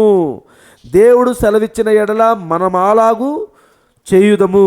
ఒకసారి వెలిగింపబడి పరలోక సంబంధమైన వరమును రుచిచూచి పరిశుద్ధాత్మలో పాలివారై దేవుని దివ్యవాక్యమును రాబో యుగ సంబంధమైన శక్తుల ప్రభావమును అనుభవించిన తర్వాత తప్పిపోయిన వారు తమ విషయంలో దేవుని కుమారుని మరలా సెలవు వేయుచు బాహాటముగా ఆయనను అవమానపరచుచున్నారు గనుక మారు మనసు పొందునట్లు అట్టి వారిని మరలా నూతనపరచుట అసాధ్యము. ఎట్లనగా భూమి తన మీద తరచుగా కురియు వర్షమును త్రాగి ఎవరి కొరకు వ్యవసాయము చేయబడునో వారికి అనుకూలమైన పైరులను ఫలించుచు దేవుని ఆశీర్వచనము పొందును. అయితే ముండ్ల తుప్పలను గచ్చతీగలను దాని మీద పెరిగిన ఎడల అది పనికిరానిదని విసర్జింపబడి శాపం పొందదగినదగును, తుదకది కాల్చివేయబడును. దీన్నే ప్రవక్త ఇక్కడ మెన్షన్ చేస్తున్నారు. ఇప్పుడు ఆ గృహలో ఉన్నప్పుడు ఆయన జరుగుతున్న సంఘటన చూడండి.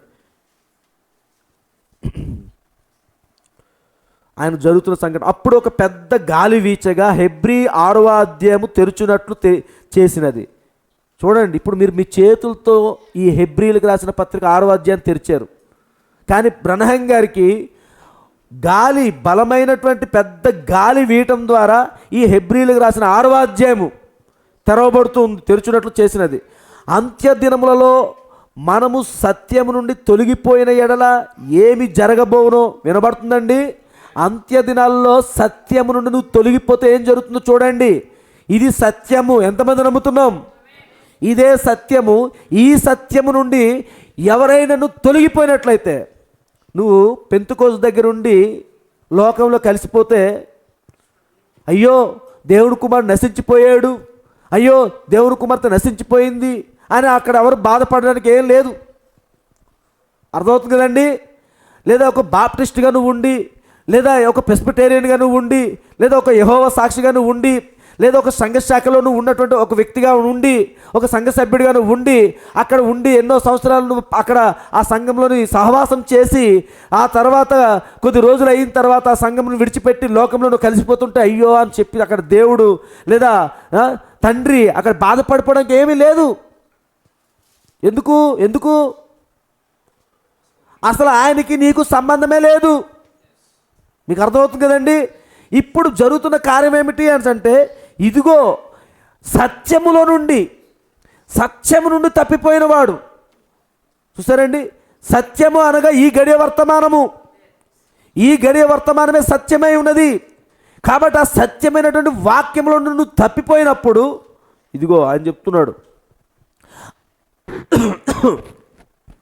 అంత్య దినములలో ఒక నిమిషం,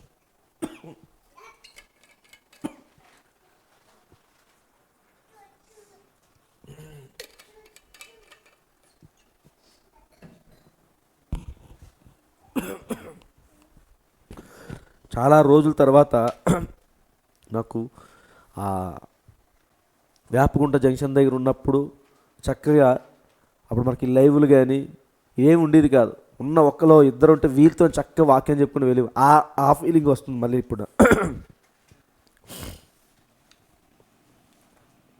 చూడండి, అంత్య దినములలో మనము సత్యము నుండి తొలగిపోయిన ఎడల, ఇప్పుడు అసలైనది వచ్చింది. నువ్వు సత్యం నుండి తొలగిపోయింది, సంఘశాఖలో నుండి తొలగిపోతే ఎవరికి పట్టింపు లేదు ఇక్కడ. అది ఆల్రెడీ మృగం యొక్క ముద్రను కలిగే ఉన్నది. సంఘశాఖల వాళ్ళు మృగం యొక్క ముద్రను కలిగి ఉన్నారు. ఇక్కడ అసలైన సమస్య ఎక్కడొచ్చి పడింది అంటే ఈ కాలపు వర్తమానమే సత్యము, దాని నుండి తొలగిపోవడం. తొలగిపోయిన ఎడల ఏమి జరగబోవునో అది అచ్చట వ్రాయబడి ఉన్నది. తప్పిపోయిన వారు తమ విషయంలో దేవుని కుమారుని మరలా సిలువ వేయొచ్చు, బాహాటముగా ఆయనను అవమానపరచుచున్నారు. మరలా ఆయన ఏం చేస్తున్నారు? వీళ్ళు సంఘశాఖల వాళ్ళు సిలువ వేశారు, వాళ్ళు వేస్తున్నారు. కానీ అసలైన సిలువ ఎవరు వేస్తున్నారు? యేసు ప్రభు వారికి. జాగ్రత్త చూడండి, యేసు ప్రభు వారికి శాస్త్రులు, పరిసయ్యులు, సద్దుకాయలు వేసిన సిలువ కంటే ఇస్కారియోతు యూదా వేసిన సిలువ ఎక్కువ. అర్థమవుతుంది కదండి? నమ్మక ద్రోహం చేశాడు. శాస్త్రులు, పరిసయ్యులు, సద్దుకాయలు మొదటి నుంచి వాళ్ళు ద్వేషిస్తూనే ఉన్నారు. సంఘశాఖల వాళ్ళు మొదటి నుంచి వర్తమానం ద్వేషిస్తూనే ఉన్నారు. మొదటి నుంచి ఈ సంఘశాఖలు అందరూ కూడా అబద్ధ ప్రవక్తను ముద్రించేశారు, స్టాంప్ వేస్తారు, అబద్ధ బోధకుడు అంటున్నారు. సంఘశాఖల వల్ల మొదటి నుంచి చేస్తారు. కానీ అసలైన మోసం ఇప్పుడు ఎవరు, అసలైన వెన్నుపోటు ఎవరు పరుస్తున్నారంటే వర్తమానంలో ఉన్నవాళ్ళే. వర్తమానం విశ్వాసులు, వర్తమానం సేవకులు నటిస్తూ ఉన్నారు. వీళ్ళు వేషధారులుగా నటించి వర్తమానంలో ఉంటూ ఉన్నారు. సత్యంలో ఉంటూనే ఏం చేస్తున్నారు అంటే పరిశుద్ధాత్మక వరమును రుచి చూస్తున్నారు. పరిశుద్ధాత్మ వరము కలిగి ఉన్నాము, మంచి సేవకులుగా ఉన్నాము, లేదా మంచి వరము కలిగిన వ్యక్తులుగా ఉండి మంచి సాంగ్ లీడర్లుగానో, లేదా మంచి మంచి సంగీతం వాయించిన వారు సంఘంలోని ఆ పరిచయం చేసిన వాళ్ళు గాను, ట్రస్టీలు గాను, డీకన్లు గాను, సరే, లేదా సంఘ పరిచారకులు గాను, ఏదో ఒక దాంట్లో వర్తమాన ప్రకారంగా ఎన్నో సంవత్సరాలు ఉంటున్నారు. కానీ అవన్నీ ఏమిటి? ఒక ట్రస్టీగా ఉండి నువ్వు దేవుని ఒక నిజమైనటువంటి దేవుని సంఘానికి నువ్వు ట్రస్టీగా ఉంటున్నావు అంటే, ఒక వ్యక్తిని ట్రస్టీగా నిలబెట్టేమో అని అంటే దాని అర్థం ఏంటి తెలుసండి? అతని దగ్గర పరిశుద్ధాత్మ వరం ఉంది. ఒక నిజమైన సంఘంలో ఒక సాంగ్ లీడర్గా నిలబడడం అని అంటే అది ఊరికి జరిగిన కార్యం కాదు, ఎవరు లేక గత్యంతరం లేక నిలబెట్టిన కార్యం కాదండి. అది పరిశుద్ధాత్మ అభిషేకం ద్వారా జరుగుతున్న కార్యం. అది ఇవన్నీ వరముల ద్వారా జరుగుతున్న కార్యములు. పాటలు పాడే వరము, అది వరం, అది పరిశుద్ధాత్మ వరమై ఉన్నది. ప్రవచించడం, అది పరిశుద్ధాత్మ వరమై ఉన్నది. భాషలు మాట్లాడడం, అది పరిశుద్ధాత్మక వరమై ఉన్నది. ఇవన్నీ వరాలు, ఇవన్నీ అనుభవిస్తున్నారు. ఎన్నో సంవత్సరాలుగా బ్రహ్మం గారు సంఘంలోని ఆ మ్యూజిక్ ప్లే చేస్తున్నటువంటి వ్యక్తే 30 సంవత్సరాలు ప్లే చేశాడు. ఆ తర్వాత ఏమయ్యాడు? ఇది అబద్ధ బోధ అని చెప్పి పక్కకి వెళ్ళిపోయాడు.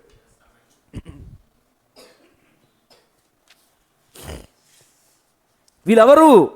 తమ విషయంలో దేవుని కుమారుణ్ణి ఏం చేస్తున్నారు? మరలా సెలవు వేస్తున్నారు. అంత్యదిన హెబ్రీయులకు రాసిన పత్రిక 1వ అధ్యాయం 1వ వచనంలో ఆయన ఏమంటున్నాడు? పూర్వకాలంలో నానా సమయంలో నానా విధములుగా ప్రవక్తలతో మాట్లాడిన దేవుడు ఈ చివరి కాలంలో తన కుమారుడితో మాట్లాడుతున్నాడు అన్నాడు కదా. ఎవరు ఆయన అంటే, ఇదిగో ఈయనే వాక్య రూపంలో ఉన్న మనుష్య కుమారుడు. వాక్య రూపంలో ఉన్న మనుష్య కుమారుడిని మరలా ఏం చేస్తున్నారు? వీళ్ళు విషయంలో దేవుని కుమారుని మరలా సెలవు వేయచ్చు, బాహాటముగా ఆయనను అవమానపరచుచున్నారు. గనుక మారు మనసు పొందునట్లు అట్టి వారిని మరలా నూతన పరచుట అసాధ్యం. అట్టి వారిని మళ్ళీ నూతన పరచడం అంటే మరలా వాళ్ళకి మారు మనసు రావాలి అనేది జరగదు. వాళ్ళు తొలగిపోయింది ఎక్కడి నుంచి? సత్యంలో నుండి. సత్యమైనటువంటి వాక్యాన్ని మరలా వాళ్ళు ఏం చేశారు? సెలవు వేసిన వాళ్ళకి క్షమాపణ ఉందండి, తెలుసండి? యేసు ప్రభువుకి సిలువ వేసిన వాళ్ళకి క్షమాపణ ఉందా? యేసు ప్రభు వారు మా కలువరి సిలువలో అన్నాడు కదా, ప్రభువా వీరేమి చేయుచున్నారు, వీరిని క్షమించుము. మరి క్షమించే అక్కడ క్షమాపణ జరిగిందా? యేసు ప్రభు వారు అడిగారు కాబట్టి క్షమాపణ జరిగిందా? ఆయన చేతు గాయాలు చేసిన వారికి క్షమాపణ దొరికిందా? ఆయన పాదాలను పొడిచిన వారికి క్షమాపణ దొరికిందా? ఆయన బల్లెంతో పొడిచిన వారికి క్షమాపణ దొరికిందా? మాకు బరబ్బయే కావాలి, మాకు ఈ ఈ ఈ ఈ యేసు అనే క్రీస్తు మాకు వద్దు అన్న వాళ్ళకి క్షమాపణ దొరికిందా? అలా ఈరోజు వాక్య రూపంలో ఉన్నటువంటి ఈ వర్తమానాన్ని, వాక్య రూపంలో ఉన్నటువంటి ఈ వర్తమానంను, ఈ గడియ ఈయనే మెస్సయ్య, అంతే కదండి, ఈయన మెస్సయ్య, ఈ వర్తమానం మెస్సయ్య, ఈ కాలపు మనుష్య కుమారుడు. మరి ఈ వర్తమానానికి నువ్వు నమ్మకంగా జీవించకుండా మరలా వర్తమానానికి వ్యతిరేకంగా నువ్వు జీవిస్తూ ఈ వరాన్ని అనుభవించి మరలా ఈ వర్తమానం నువ్వు సిలువేస్తున్నప్పుడు నీ క్షమాపణ ఉందా లేదో చూసుకో.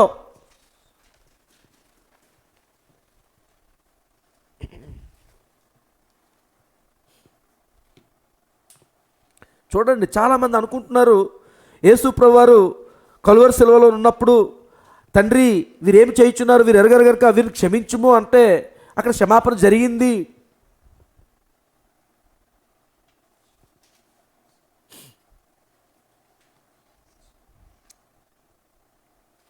కీర్తనల గ్రంథం ఒకసారి చూడండి.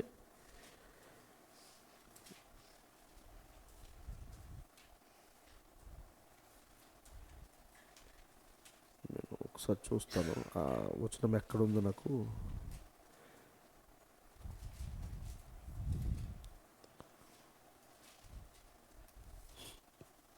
అరవై 69 తీయండి, కీర్తనల గ్రంథం 69.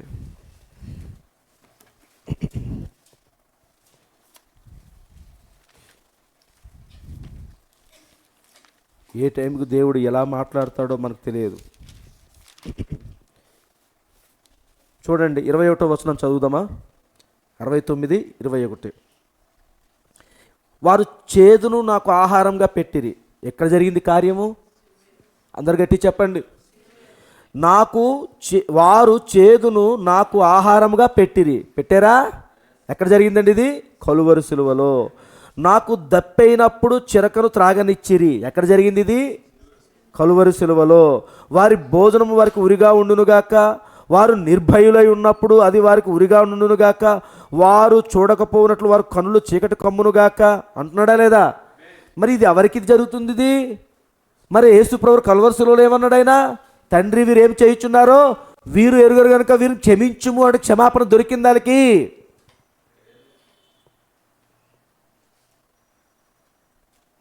ఇంకా ఇంకా ఇంకా అక్కడ చూడండి, దావీదు భక్తుడైన దావీదులో ఉన్నటువంటి క్రీస్తు ఆత్మయ భవిష్యత్ కాలంలో క్రీస్తు శరీరధారిగా రాబోతున్నప్పుడు జరగవలసిన కార్యం ఏదైతే ఉందో ఆ కార్యం గురించి ముందుగానే దావీదులో ఉన్నటువంటి క్రీస్తు ఆత్మ ప్రవచిస్తూ ఉంది.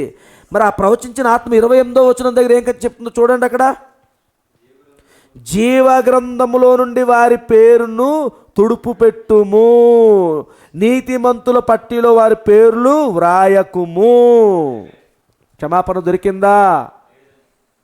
మరి ఇప్పుడు సంగతి మరి మరలా లూకా సువార్త 17వ అధ్యాయము 30వ వచనం ప్రకారంగా మరలా మనుష్య కుమారు దినాలు రాబోతున్నాయని ప్రవచించాడు. ఆ ప్రవచనం ప్రకారం ఇప్పుడు ఇది మనుష్య కుమారు దినాలే కదా.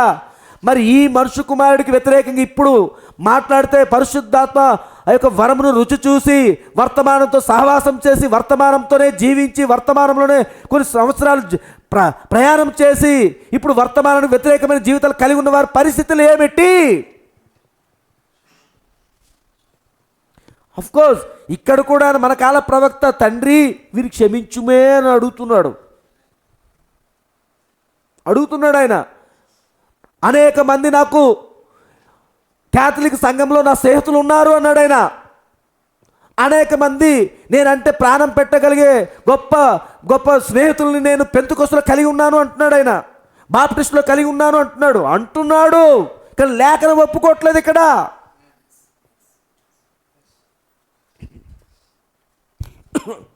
క్షమాపణ లేదు. జీవగ్రంథంలో నుండి వారి పేర్లు తుడిచిపెట్టబడ్డాయి. నీతిమంతుల పట్టీలో వారి పేర్లు వ్రాయకము. అదే జరుగుతుందండి.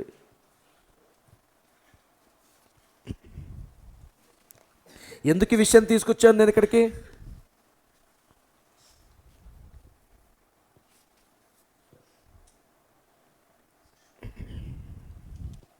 ఎందుకు తీసుకొచ్చానో చూడండి.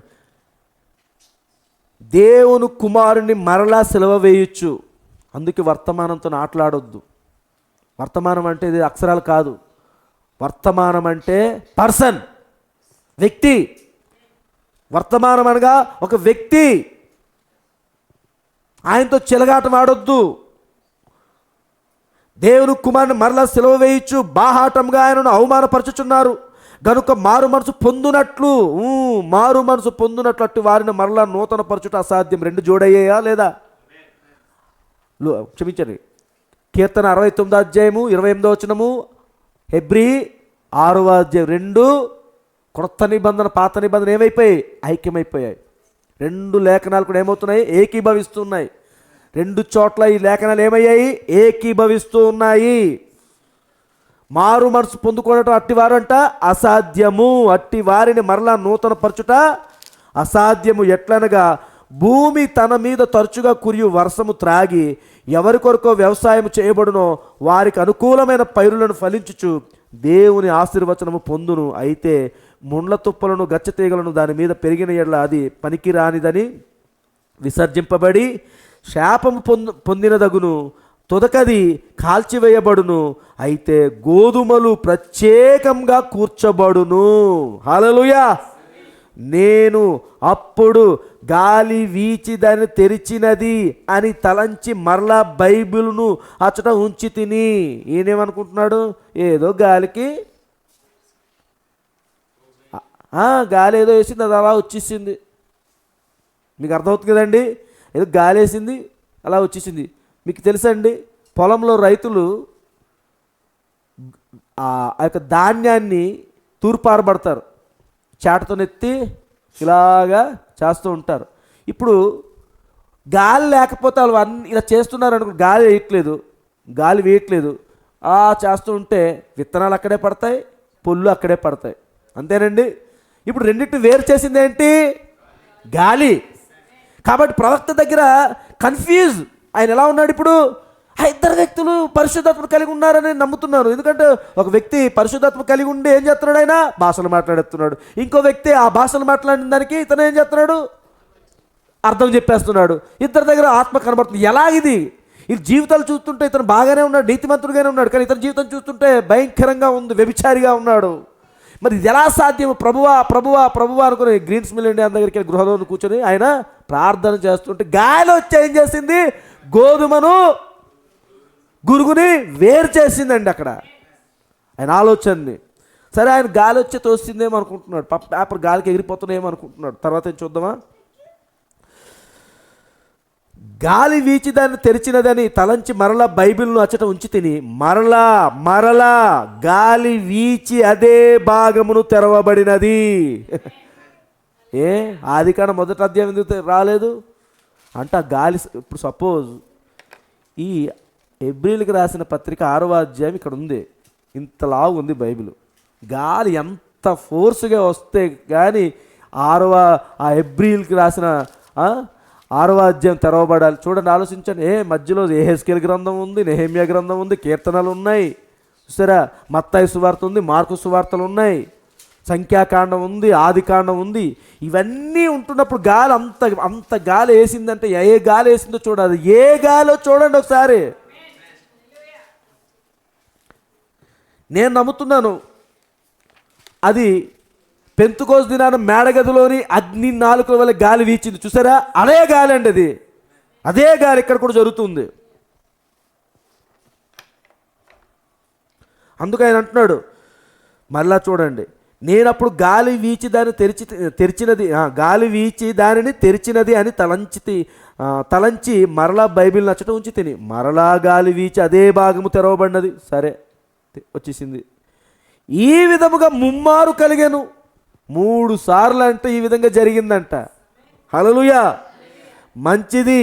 ఇప్పుడు ఇది ఒక వింతైన విషయమై ఉన్నదని నేను తలంచి తిని అప్పుడు అచ్చట నిలవబడి, ప్రభువా, నీవు ఎందుకు ఈ భాగము చదువుటకు బైబిల్ తెరిచితివి అని నేను ఆలోచించుచుంటిని. నేను ఎందుకు ఈ బ్యాక్గ్రౌండ్ వేస్తున్నానో చూడండి, మీకే అర్థమవుతుంది. మీ ముందు ఎలాంటి ఆత్మలు, ఎలాంటి దురాత్మలతో ఉన్నటువంటి వాళ్ళు, ఎలాంటి అబద్ధములు పలికే ఆత్మల చేత అభిషేకించబడిన వారు ఉన్నారు. వాళ్ళందరినీ మీరు చూడాలి, తేటగా మీరు కనిపెట్టాలి. చివరికి వచ్చేసాం. ఈ చివరిలో, ఆ చివరి వరుసలో ఉన్నాం మనం. అప్పుడు అచట నిలవబడి, ప్రభువా నీవు ఎందుకు ఈ భాగము చదువుటకు బైబిల్ తెరిచితివి అని నేను ఆలోచించుచుంటిని. ముండ్ల పొదలు, గచ్చ తీగలు విసర్జింపబడి తుదకది కాల్చివేయబడునను వాక్యమును గమనించినప్పుడు అది ఎందుకు నీవు నా ముందు తెరిచిపెట్టితివి అని నేను తలంచి తిని, దానిని నేను దీర్ఘముగా తిలకించుచుండగా ఆలోచిస్తున్నాడు. ప్రభువా ఎందుకు నేను అసలు ఆ గోధుమల గురుగుల గురించి ఆలోచిస్తున్నాను, ఈ ఆలోచనలు నేను ఉంటుండగా ఎందుకు ఇది 3 సార్లు నా ముందు తెరిచావు, ఏమిటిది అని ఆయన దీర్ఘంగా ఆలోచిస్తూ ఉన్నాడు. ఈలోపు ఏం జరిగింది చూద్దాం. ఇప్పుడు ఎలాంటి శ్రమ లేకుండానే నిజ దర్శనం వచ్చెను. ఇక్కడ వాక్యం వచ్చింది, ఇప్పుడు ఏమొచ్చింది ఆయనకి? దర్శనం. ఇప్పుడు 2 ఏమవ్వాలి? నీకు వచ్చిన దర్శనము, నీకు వచ్చిన కళ వాక్యంతో సరిపోవాలి. అందుకు ఇప్పుడు ఏమైంది? ఏ శ్రమ లేకుండా ఇంకా ఎక్కువసేపు దాని గురించి ఆలోచించకయ్యా అని చెప్పి ఏమైందంట? నిజ దర్శనము వచ్చును. దేవుడు సరిగ్గా ఆ విధముగా చెయ్యును. చూసారా, నేను చూడగా భూమి నా ఎదుట గుండ్రంగా తిరుగుటను మరియు అది గుండ్రని బిల్లవలే నగుటను చూచి తిని, తెల్లని వస్త్రములు ధరించిన ఒక మనుషుడు నలుదిక్కులకు వెళ్ళి గోధుమలు విత్తుచుండెను. 4 దిక్కులు కూడా వెళ్ళి తెల్లని వస్త్రములు ధరించిన మనుషుడు ఏమయ్యాడు? గోధుమలు విత్తుచుండెను. అతడు భూమి యొక్క వర్తుల భాగమునకు వెళ్ళిన పిమ్మట, అన్నీ అయిపోయిన తర్వాత, విత్తనాలు జల్లిసిన తర్వాత ఏం జరుగుతుందో చూడండి. అతడు భూమి యొక్క వర్తుల భాగమునకు వెళ్ళిన పిమ్మట ఒక భయంకరముగా కనబడు ఒక మనుషుడు నల్లని దుస్తులను ధరించిన వాడై పనికిరాని కలుపులుగా పెరుగు విత్తనములు ఆ గోధుమలు చల్లిన స్థలములోనే చల్లేను. మీకు అర్థమవుతుంది కదండి ఇది ఏం జరిగింది? తెల్లని వస్త్రములు ధరించుకున్న వ్యక్తి భూమి చుట్టూ కూడా ఆ యొక్క గోధుమలను విత్తాడు. ఆయన విత్తేసిన తర్వాత కొద్దిసేపు అయిన తర్వాత నల్లగా ఉన్నాడంట. నల్లగా ఉన్నటువంటి వ్యక్తి నల్లని దుస్తులు ధరించిన వాడే పనికిరాని కలుపు పెరుగు విత్తనములను ఆ గోధుమలు చల్లిన స్థలములోనే చల్లాను. గోధుమలు ఎక్కడ చల్లబడ్డాయో అక్కడనే చల్లబడెను. అవి 2 జతగా కూడుకున్నవి. ఆ విధముగా అవి 2 విత్తబడినప్పుడు దాహము కలిగి ఉన్నవి. ఈ కార్యమని ఇప్పుడు ఎక్కడ జరుగుతుంది? ఈ దర్శనం ఇప్పుడు ఆయనకి ఏ సంవత్సరంలో ఎప్పుడు ఇంచుమించుకు వచ్చింది? గ్రీన్స్ మిల్ ఇండియా దగ్గరికి ఆయన ఎప్పుడు వెళ్ళాడు? అర్థమవుతుంది కదండి. ఈ కార్యాలన్నీ కూడా ఇంచుమించుకు ఈ సమయంలో జరుగుతున్నాయి. ఈ సమయంలోని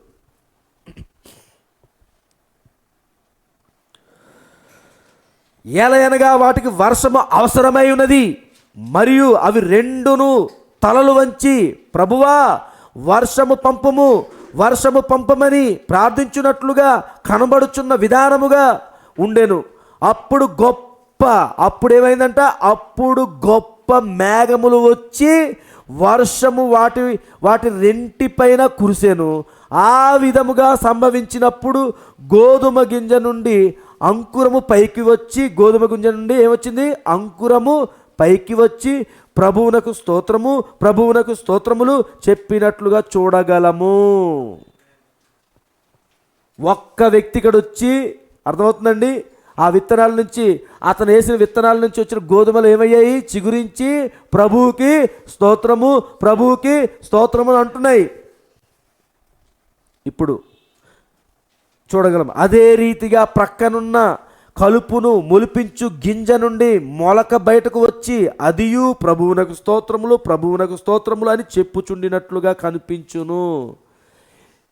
నేను ఆదివారం చెప్పాను మీకు, 2వ పెంతుకోస్తు ఉజ్జీవము ప్రారంభమైందని చెప్పాను, గుర్తుందా? మొదటి పెంతుకోస్తు ఉజ్జీవము, తర్వాత 2వ పెంతుకోస్తు ఉజ్జీవము ఇక్కడ వచ్చినప్పుడు అనేక శరీరాల్లోకి వచ్చింది. కానీ ఇక్కడ నిజమైనటువంటి ఉజ్జీవము ఒకే శరీరంలోకి వచ్చింది. మిగతా శరీరాలు చాలా శరీరాల్లో కూడా పనిచేస్తుంది, కానీ అదంతా ఏమిటది? అనుకరణలు.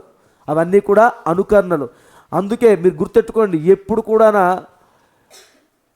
ప్రవక్త చాలా సందర్భాల్లో ఆయన ఈ చివరి కాలంలో లూకా సువార్త 17వ అధ్యాయము ఆ 30వ వచనం లేఖనం నెరవేర్పు గురించి మాట్లాడుతున్నప్పుడు అక్కడ ఏ విషయం గురించి మాట్లాడుతున్నాడు? ఎక్కువగా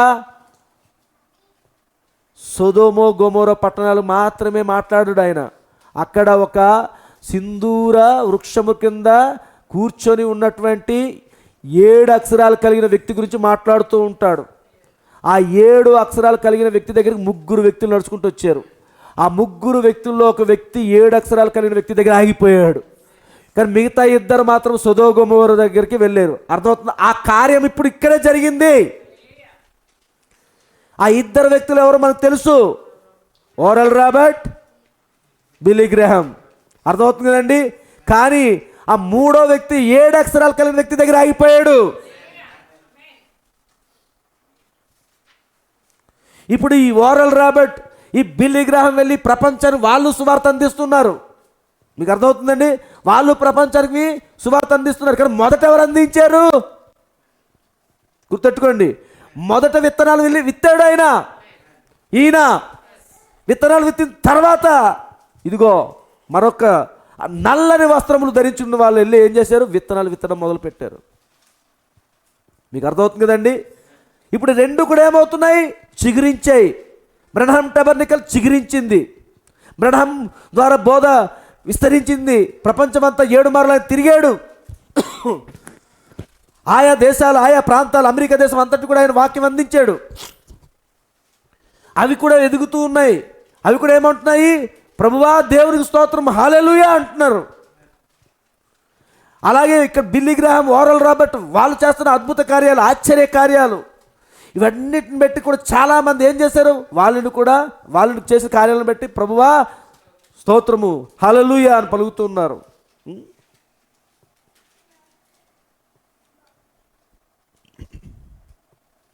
అదే రీతిగా ప్రక్కనున్న కలుపును మొలిపించి గింజ నుండి మొలక బయటకు వచ్చి అదియు ప్రభువునకు స్తోత్రములు, ప్రభువునకు స్తోత్రములు అని చెప్పుచుండినట్లుగా కనిపించును. చూసారా? మరియు అటు పిమ్మట ఆ దర్శనమునకు అంతరాయము కలిగేను. దర్శనానికి ఏమొచ్చింది? అంతరాయం కలిగిందండి. నీతిమంతుల మీదను అనీతిమంతుల మీదను వర్షము కురియును. అదే రీతిగా ఆరాధన సభయందు ఆత్మ కుమ్మరింపబడును. అదే రీతిగా ఆరాధన సభయందు కూడా ఆత్మ కుమ్మరింపబడుతుంది. ఆరాధన సభ అనగా సంఘంలో కూడా ఆత్మ కుమ్మరించబడుతుంది. ఒకేసారి నీతిమంతుల మీదను అదే ఆత్మ, అనీతిమంతుల మీద కూడా అదే ఆత్మ పనిచేస్తుంది. అర్థమవుతుంది కదండి? ఇక్కడ సంఘం అనగానే 3 రకాల విశ్వాసాలు ఉంటారు. 3 రకాల విశ్వాసాలకు కూడా ఆత్మ పనిచేస్తుంది.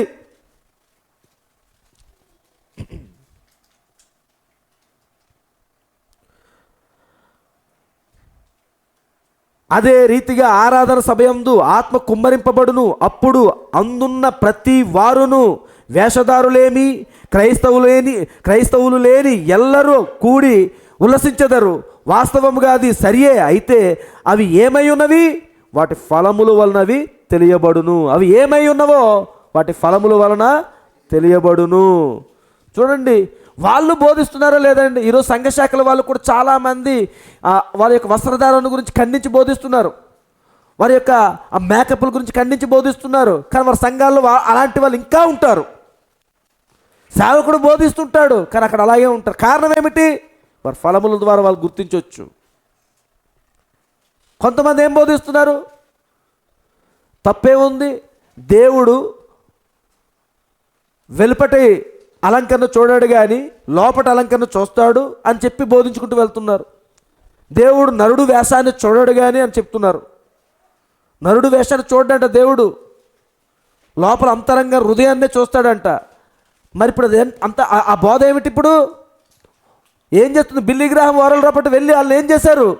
ఆ సొదొమ దగ్గరికి వెళ్ళినటువంటి 2 దూతలు ఏం చేశారు? వారి సువార్త ప్రకటించి వాళ్ళు ఏం చేశారు? అంధులుగా చేశారు. వారి మీదకి అంధత్వం కమ్మింది.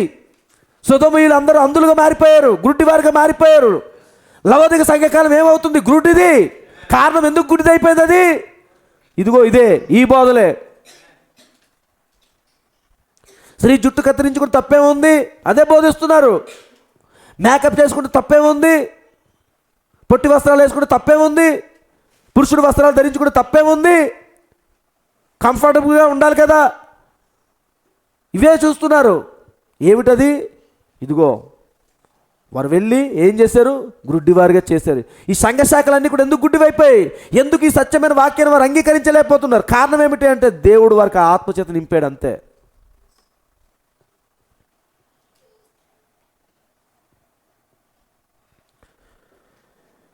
వాస్తవముగా అది సరియే, అది కరెక్టేనంట. అయితే అవి ఏమై ఉన్నవి? వాటి ఫలముల వలన అవి తెలియబడును. చూసారా? వాటిని తెలుసుకొనుటకు మార్గము అది మాత్రమే. చూసారా? నువ్వు ఏమై ఉన్నావో నీ క్రియలు బట్టి తెలిసిపోతుందని చెప్తున్నాడు ఆయన. చూసారా? మీరు ఇక్కడ కూర్చొని ఉండొచ్చు, కాదనదు, మంచిదే, బాగానే కనబడవచ్చు, ఉండొచ్చు. కానీ నీ క్రియలు బయటకు వెళ్ళినప్పుడు కూడా నీ క్రియలు ఎలా ఉన్నాయని దానిని బట్టి ఇక్కడ కూర్చున్న దాంతో కంపేర్ చేయడం వీల్లేదు. ఇక్కడ 4 గోడల మధ్యలోని సంఘంలో ఉన్నంత వరకు నువ్వు గొప్పగా ఉండొచ్చు, కానీ నువ్వు బయటికి వెళ్ళినప్పుడు నీ క్రియలు కనబడతాయి. చూసారండి? నీ క్రియలను బట్టే నువ్వు ఏమై ఉన్నావు అనేది డిసైడ్ చేస్తున్నాడు ఆయన. నువ్వు బయట ఏం మాట్లాడుతున్నావు దానిని బట్టి. ఇప్పుడు అఫ్కోర్స్ నువ్వు మాట్లాడుతున్న మాటలు అక్కడ మూడో వ్యక్తిగా సంఘానికి సంబంధించిన వాళ్ళు లేకపోతే ఎవరు ఉండకపోవచ్చు. ఇంకొక వర్తమానంలో చెప్తున్నాడు ప్రవక్త, రికార్డింగ్ ఏంజల్ ఉంది అన్నాడు ఆయన. అర్థమవుతుందండి? నువ్వు మాట్లాడిన ప్రతి మాటను రికార్డ్ చేస్తున్నది. ఏమండి, ఈరోజు గూగుల్ మ్యాప్లో ఆటలో చూసినప్పుడు మనం ఏదైనా ఏరియాకి వెళ్ళాలి అన్నప్పుడు ఒకప్పుడు చూస్తే ఓన్లీ రూట్ ఒకటే చూపించేది, అది కూడానా ఒక యారో మార్కులో ఏదో రూట్ చూపించేది. కానీ ఇప్పుడు ఇంకా అంత టెక్నాలజీ అభివృద్ధి చెంది ఏమైపోయింది, ఆ ఏరియా బిల్డింగులు, ఆ సందులు, ఆ మనుషులు, ఆ కార్లు, చెట్లు అన్నీ కూడా కనిపిస్తున్నాయా లేదా? ఇదంతా కూడా రికార్డింగ్ అయిందే కదా. ఇది మానవ ఆలోచనల ద్వారా వచ్చిన టెక్నాలజీని ఉపయోగించుకుని చేస్తేనే ఇంతగా అభివృద్ధి చెందితే, మానవ ఆలోచనలకు సృష్టికర్తగా ఉన్నాడు దేవుని యొక్క రికార్డింగ్ ఎలా ఉంటుందో ఆలోచించండి. కాబట్టి ప్రతి దానికి మనం సమాధానం చెప్పవలసినదే. వన్స్ నీ నోటి నుంచి బయటికి వచ్చిన ఆ శబ్దమే ఒకానొక సమయం వచ్చినప్పుడు అదే రిపీట్ అయ్యి నీ ముందు నిలబడుతుంది అన్నాడు తీర్పులో, అన్నాడు ప్రవక్త. తీర్పులో కూడా మనం మాట్లాడిన మాట అక్కడికి వస్తుంది అంటున్నాడు, చక్కగా వినిపిస్తాడు. ఇంకా కూడా ప్రవక్త అన్నారు, ఇంకా ఇప్పుడు జరుగుతున్న ఈ టెక్నాలజీ అభివృద్ధిని బట్టి చూస్తుంటే మరి ఆ మధ్యన ఆయన కాలంలో ఉన్నప్పుడు ఒక స్టేట్మెంట్ వచ్చిందంట. ఏంటిది? యేసు ప్రభు వారు భూమి మీద ఉన్నప్పుడు ఆయన మాట్లాడిన మాటలు కూడా ఇప్పుడు మనం వినొచ్చు, ఆ టెక్నాలజీ కూడా రెడీ చేస్తున్నారు అన్నాడు. ఇప్పుడు రావట్లేదా? ఆర్టిఫిషియల్ ఇంటెలిజెన్స్ వచ్చిందా లేదా? మనం లేని కాలంలో ఉన్న మనుషులు ఈరోజు సజీవులుగా కనిపిస్తున్నారా లేదా? మనం లేని కాలంలోని శివాజీ కాలంలో మనం లేము, శివాజీని సజీవంగా తీసుకొచ్చి చూపిస్తున్నారు. ఒక గెటప్లో కాదు, ఒక సినిమా యాక్టర్ గెటప్లో కాదండి, ఒరిజినల్గా చూపిస్తున్నారు. గాంధీ గారిని తీసుకొచ్చి ఒక మనిషిని నిలబెట్టి ఆ గెటప్ వేసి ఇదిగో గాంధీ అని చూపించడం కాదు, గాంధీ గారు లాంటి ఒక ఏఐని తయారు చేసి పెడుతున్నారు, చూపిస్తున్నారు. చనిపోయిన మనుషుల్ని సజీవులుగా చూపిస్తున్నారు. ఆర్టిఫిషియల్ ఇంటెలిజెన్స్ కనబడుతుందా లేదా? మ్యారేజ్లో ఆటల్లోని ఈ ప్రీ వెడ్డింగ్ షోలు, ఈ షోలు, ఆ షోలను పెట్టినప్పుడు వాళ్ళ నాన్నగారు చనిపోవడమో, వాళ్ళ అమ్మగారు చనిపోవడమో, లేకపోతే ఎవరో చాలా దగ్గరగా ఉన్న వాళ్ళు ఎవరైనా చనిపోయినట్లయితే ఆ వీడియోలోని ఆ ఫ్యామిలీ మెంబర్స్తో వాళ్ళు కూడా కనబడుతున్నారు. అక్కడ ఆ ఫొటోస్లో వాళ్ళు కూడా కనిపిస్తున్నారు, ఆ వీడియోలో వాళ్ళు వచ్చి సెకండ్లు ఇస్తున్నారు. ఏమిటిది? ఎప్పుడో చనిపోయిన వ్యక్తుల్ని ఈ లోక సంబంధమైనటువంటి టెక్నాలజీని ఉపయోగించి మనుషులు బతికించినట్టు చేస్తున్నారా లేదా? భ్రమింపజేస్తున్నారా లేదా? దీనికే ఇంత శక్తి ఉంటే వీటన్నిటికీ అతీతుడుగా ఉండడం దేవుని యొక్క శక్తి ఎంత గొప్పది. అందుకే చూడండి, దేవుని యొక్క శక్తి ఎంత గొప్పది అని అంటే ఎన్నో వందల సంవత్సరాల క్రితము, హల్లెలూయా, ఎన్నో వందల సంవత్సరాల క్రితము మోషే చనిపోయాడు. ఆ పిస్కా లేదా ఆ నిబో పర్వతం దగ్గర చనిపోయాడు. చనిపోయినటువంటి ఆ సమాధి చేయబడ్డాడు. ఎక్కడుందో ఎవరికి తెలియని స్థితిలో ఉండే సమాధి. కానీ ఒకనొక సమయం వచ్చినప్పుడు రూపాంతర కొండ దగ్గరకు దిగొచ్చాడు ఆయన. దేవుడు తలుసుకుంటే ఎన్ని వందల సంవత్సరాల క్రితం చనిపోయిన వ్యక్తినైనా మళ్ళీ సజీవంగా భూమి తీసుకుని రాగలడు. ఆయన మోషే, ఆయన ఏలియా అనేసి శిష్యులకు ఎలా తెలిసింది? ఈరోజు మనం అంతే, మనకు తెలిసిపోద్ది. మనకంటే ముందు కాలంలో నిద్రించిన వాళ్ళు ఎంతోమంది ఉండొచ్చు, వాళ్ళు మన కళ్ళ ముందు కనబడతారు. ఒకవేళ మనకు లోదరు యొక్క కాలం వరకు కొంచెం ఈ ఏదో పెయింటింగ్లతో వేసిన ఫోటోలు ఏవో కనబడుతున్నాయి, పోల్ చేస్తాం ఇతను లోదరు అనేసి. కానీ పౌలు గారి కాలము అది ఒరిజినల్ ఫోటో కూడా కాదని మనం చెప్పేవచ్చు. అర్థమవుతుంది కదండి. ఆ తర్వాత స్ముర్నా కాలంలో ఉన్నది ఆయన ఎవరు? వీళ్ళ ఫోటోలు లేవు. కానీ ఈ గడియ వర్తమానం ప్రత్యక్షం ద్వారా వాళ్ళని మనం చూడగలం. ఈ గడియ వర్తమానం ద్వారా మనం వాళ్ళని పోల్చగలం. ఒకవేళ మన ముందు ప్రత్యక్షమైనా మనం పోల్చగలము. అర్థమవుతుంది? ఎలా పోల్చగలం బ్రదర్? పేతురు పోల్చలేదా? యోహాను పోల్చలేదా? యాకోబు పోల్చాడా లేదా? వారు ఇతను మోషే, ఇతను ఏలియా. మోషేగా పేతురు కానీ, యాకోబు కానీ, యోహాను కానీ, పేతురుతో వాళ్ళందరూ ముగ్గురు కలిసి ఆ అరణ్యంలో 40 సంవత్సరాలు వీళ్ళెవరు ప్రయాణం చేశారు? వెళ్ళి మోషేకి షేకన్లు ఇచ్చారా? ఏలియాని పట్టుకున్నారా? చెప్పండి, ఏం జరగలేదు. మరి ఎలా చేశారు అంటే అక్కడే చెప్పబడుతూ ఉంది. యేసు ప్రభువు వారు మాట్లాడుతూ ఉన్నారు. ఇంకొక దగ్గర 17 అధ్యాయం మత్తయి 17 అధ్యాయాలు అనుకుంటాను. పేతురు, ఈ ప్రత్యక్షత నీకు పరలోకంలో ఉన్న తండ్రిని అనుగ్రహించాడు. అది మనకి ఇవ్వబడింది. ఈరోజు మనకంటే ముందు నిద్రించిన వాళ్ళందరినీ మనం గుర్తించగలం. అకార్డింగ్ టు మెసేజ్ ద్వారా మాత్రమే మనం గుర్తించగలం.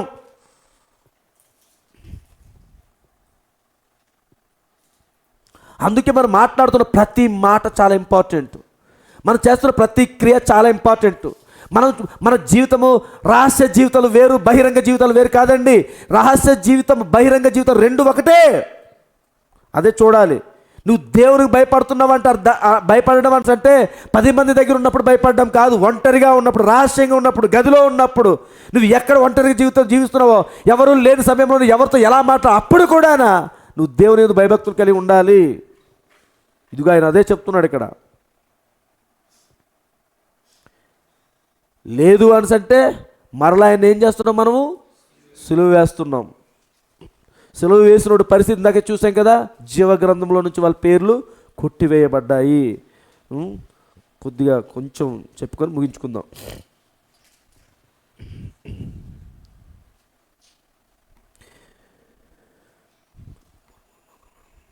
ఇప్పుడు దానిని గమనించి చూడుము. ఈ అడవి ధాన్యము లేదా గురుగు అనమాట. అడవి ధాన్యం అని ప్రవక్త ఇక్కడ పెట్టారు, గురుగు అది.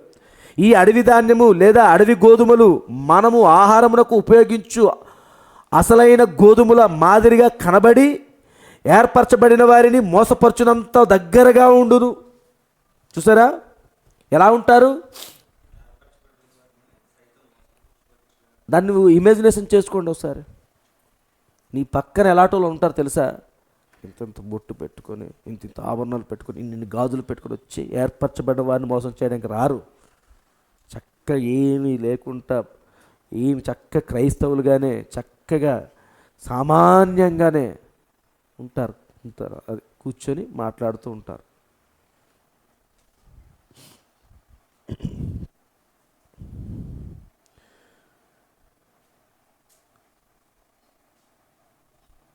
ఏర్పరచబడిన వారిని మోసపరచునంత దగ్గరగా నుండును. ఇప్పుడు మనము జీవించుచున్న సమయమే వాటిని గూర్చి బోధించుటకు మరియు సంభాషించుటకు సరైన కాలమని నేను తలంచుచున్నాను. ఇదే సరైన కాలమని ప్రవక్త అంటున్నాడు.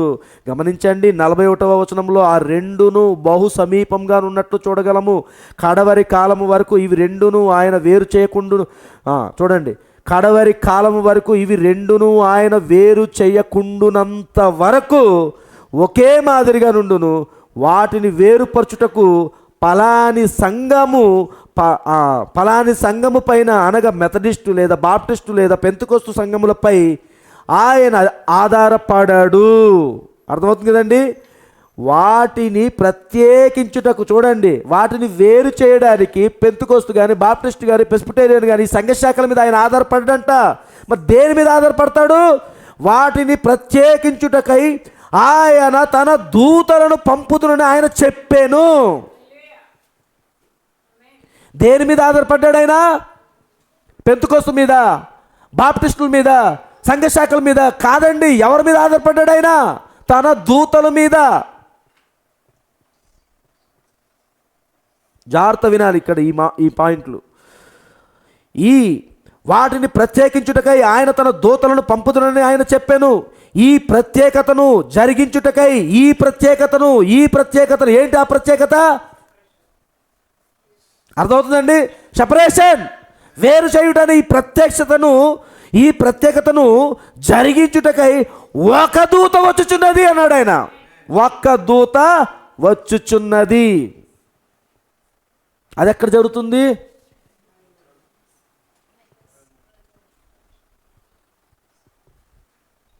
అరవై మూడులో కూడా ఆయన వచ్చింది, జల్లెడ పట్టుకుని వస్తూనే ఉన్నాడు. అర్థమవుతుందండి? బాప్తిసం ఇచ్చి యోహాను చేతిలో ఏముంది? చాట ఉంది. చూసారా, గొడ్డలి చెట్లు వేరునే ఉందని చెప్తున్నాడు కదా యోహాను. ఆయన ఎవరి గురించి ప్రవచిస్తున్నాడు? మొదటి రాకడలో ఉన్న మెస్సయ్య గురించి కాదు అది. ఆయన అనుకున్నాడు కానీ భ్రమించాడు. ఆయన చేతిలో ఆయన ఆ చాట ఉండడము, చెట్లు వేరునే గొడ్డలు ఉండడం, ఇవన్నీ కూడా రెండో రాకడలో జరగబోతున్న కార్యాలు అవి.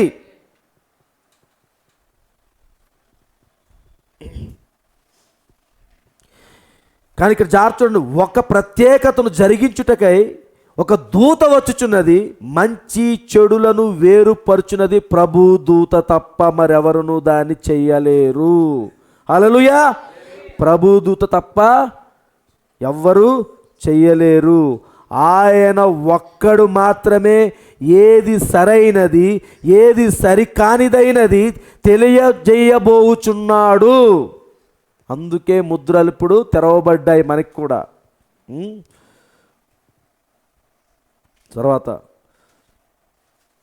కడవరి కాలంలో, హల్లెలూయా, కడవరి కాలంలో తన దూతను పంపుదునని దేవుడు చెప్పాను.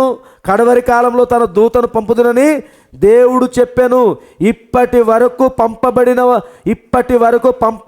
దూతలు కాదు కానీ, ఇప్పటి వరకు పంపబడిన దూతలు కాదు కానీ కడవరి కాలంలో పంపబడు దూత వాటిని వేరు చేయుటకు కూర్చును. ఇప్పటి వరకు దూతలు వచ్చారు, వీళ్ళు కాదు కానీ కడవరి కాలంలో దూత.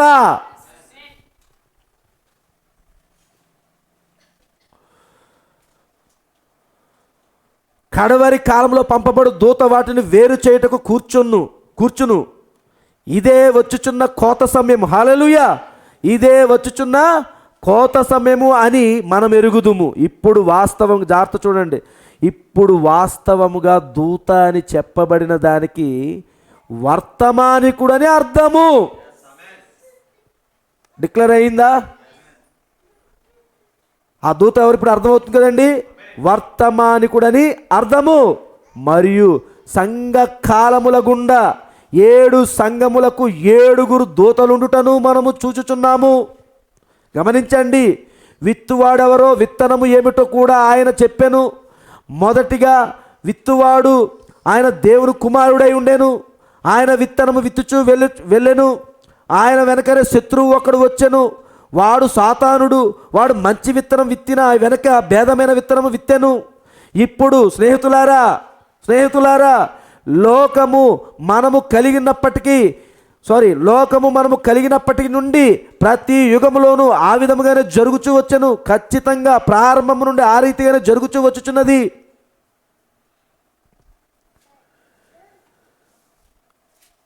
చాలు, ఇది వచ్చే వారము మళ్ళీ మన రెగ్యులర్ స్టడీలోనికి వెళ్దాం.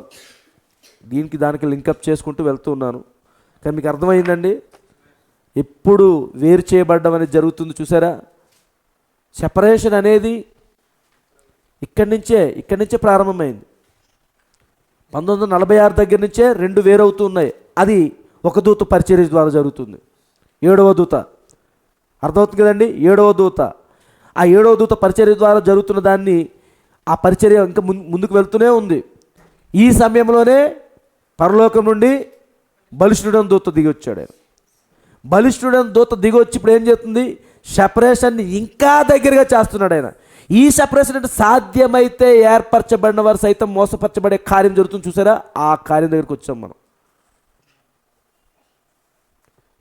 ఇంకో మాటలో చెప్పాలి అంటే, సహోదరుడు బ్రహ్మం గారి కాలంలోని పెంతుకోస్తుల నుంచి బయటకు వచ్చాం. అర్థమవుతుంది కదండి, అది చాలా సమీపంగా ఉంది కదా విత్తనానికి. బాప్టిస్టు మిగతావన్నీ కూడా చాలా దూరంలో ఉన్నాయి, కానీ అసలైనటువంటి నిజమైన గోధుమ విత్తనానికి చాలా సమీపంగా ఉన్నది ఏది? పెంతుకోస్తు. చాలా సమీపంగా ఉంది ఏంటండి? పెంతుకోస్తు. దాని నుంచి వేరు చేశాడు, బయటకు వచ్చేసాం. వర్తమానం వేరు, పెంతుకోస్తులు వేరు. సపరేషన్ అయిపోయింది. 63 దగ్గరికి వచ్చేసరికి ఏం జరిగింది? వర్తమానం దగ్గర నుంచి సపరేషన్ మొదలైంది. ఇప్పుడు వర్తమానం నుండి సపరేషన్ మొదలైంది. వర్తమానం ముందు చాలామంది విడిచిపెట్టి వెళ్ళడం జరుగుతుంది. అర్థమవుతుంది కదండి. ఎప్పుడైతే బలిష్ఠుడైన దూతగాని దిగి రావడం మొదటి ఆ యొక్క ఆ పర్వతం ముందు ఆకర్షణ ఏమిటి? ఆ వర్తమానం బోధిస్తున్నాడు. ఇదేంటి ఇలాంటి బోధ బోధిస్తున్నారు ఏంటి? మాకు అర్థం కాని బోధ ఇది. ఎప్పుడు ఆ మేఘం గురించి బోధిస్తాడేంటి? అది సూర్యోదయం వర్తమానం బోధిస్తుంటే ఇదేంటి ఇలాంటి బోధ బోధిస్తున్నాడు ఈయన? సరే, ఇవన్నీ ఏం జరుగుతుంది? 63 దగ్గరికి వచ్చినప్పటికీ ఆ 7 ముద్రలు బయలుపాటు ద్వారా ఇంకా సపరేషన్ జరిగిందండి. ఇంకా సపరేషన్ జరుగుతుంది. మీకు మనం ఏదో వర్తమానం చదువుతున్నప్పుడే 3 రకాల విశ్వాసులను వర్తమానం గురించి మాట్లాడుతున్నట్టు ప్రవక్త ఏమన్నారు? మొట్టమొదటిగా యేసు ప్రభువు దగ్గర 70 మంది శిష్యులు ఉండేవారు. విడిచిపెట్టి వెళ్ళిపోయారు. అందులోని 58 మంది విడిచిపెట్టేశారు. అంతేనండి. సపరేషన్ జరిగింది. అక్కడ వడపోత జరిగింది. ఎక్కువ మంది వెళ్ళిపోయారు, కానీ 12 మంది ఆగిపోయారు. మరలా అక్కడ ఇంకా ఏం జరిగింది? ఇంకా వడపోత జరిగింది. ఆ ఇంకా వడపోత జరిగినప్పుడు అక్కడ ఇస్కరియోతు యూదా పక్కకి వెళ్ళిపోయాడు. అదే 46 దగ్గర నుంచి 63 మధ్యలో జరిగింది ఏంటంటే 70 మంది విడిచిపెట్టి వెళ్ళిపోయింది.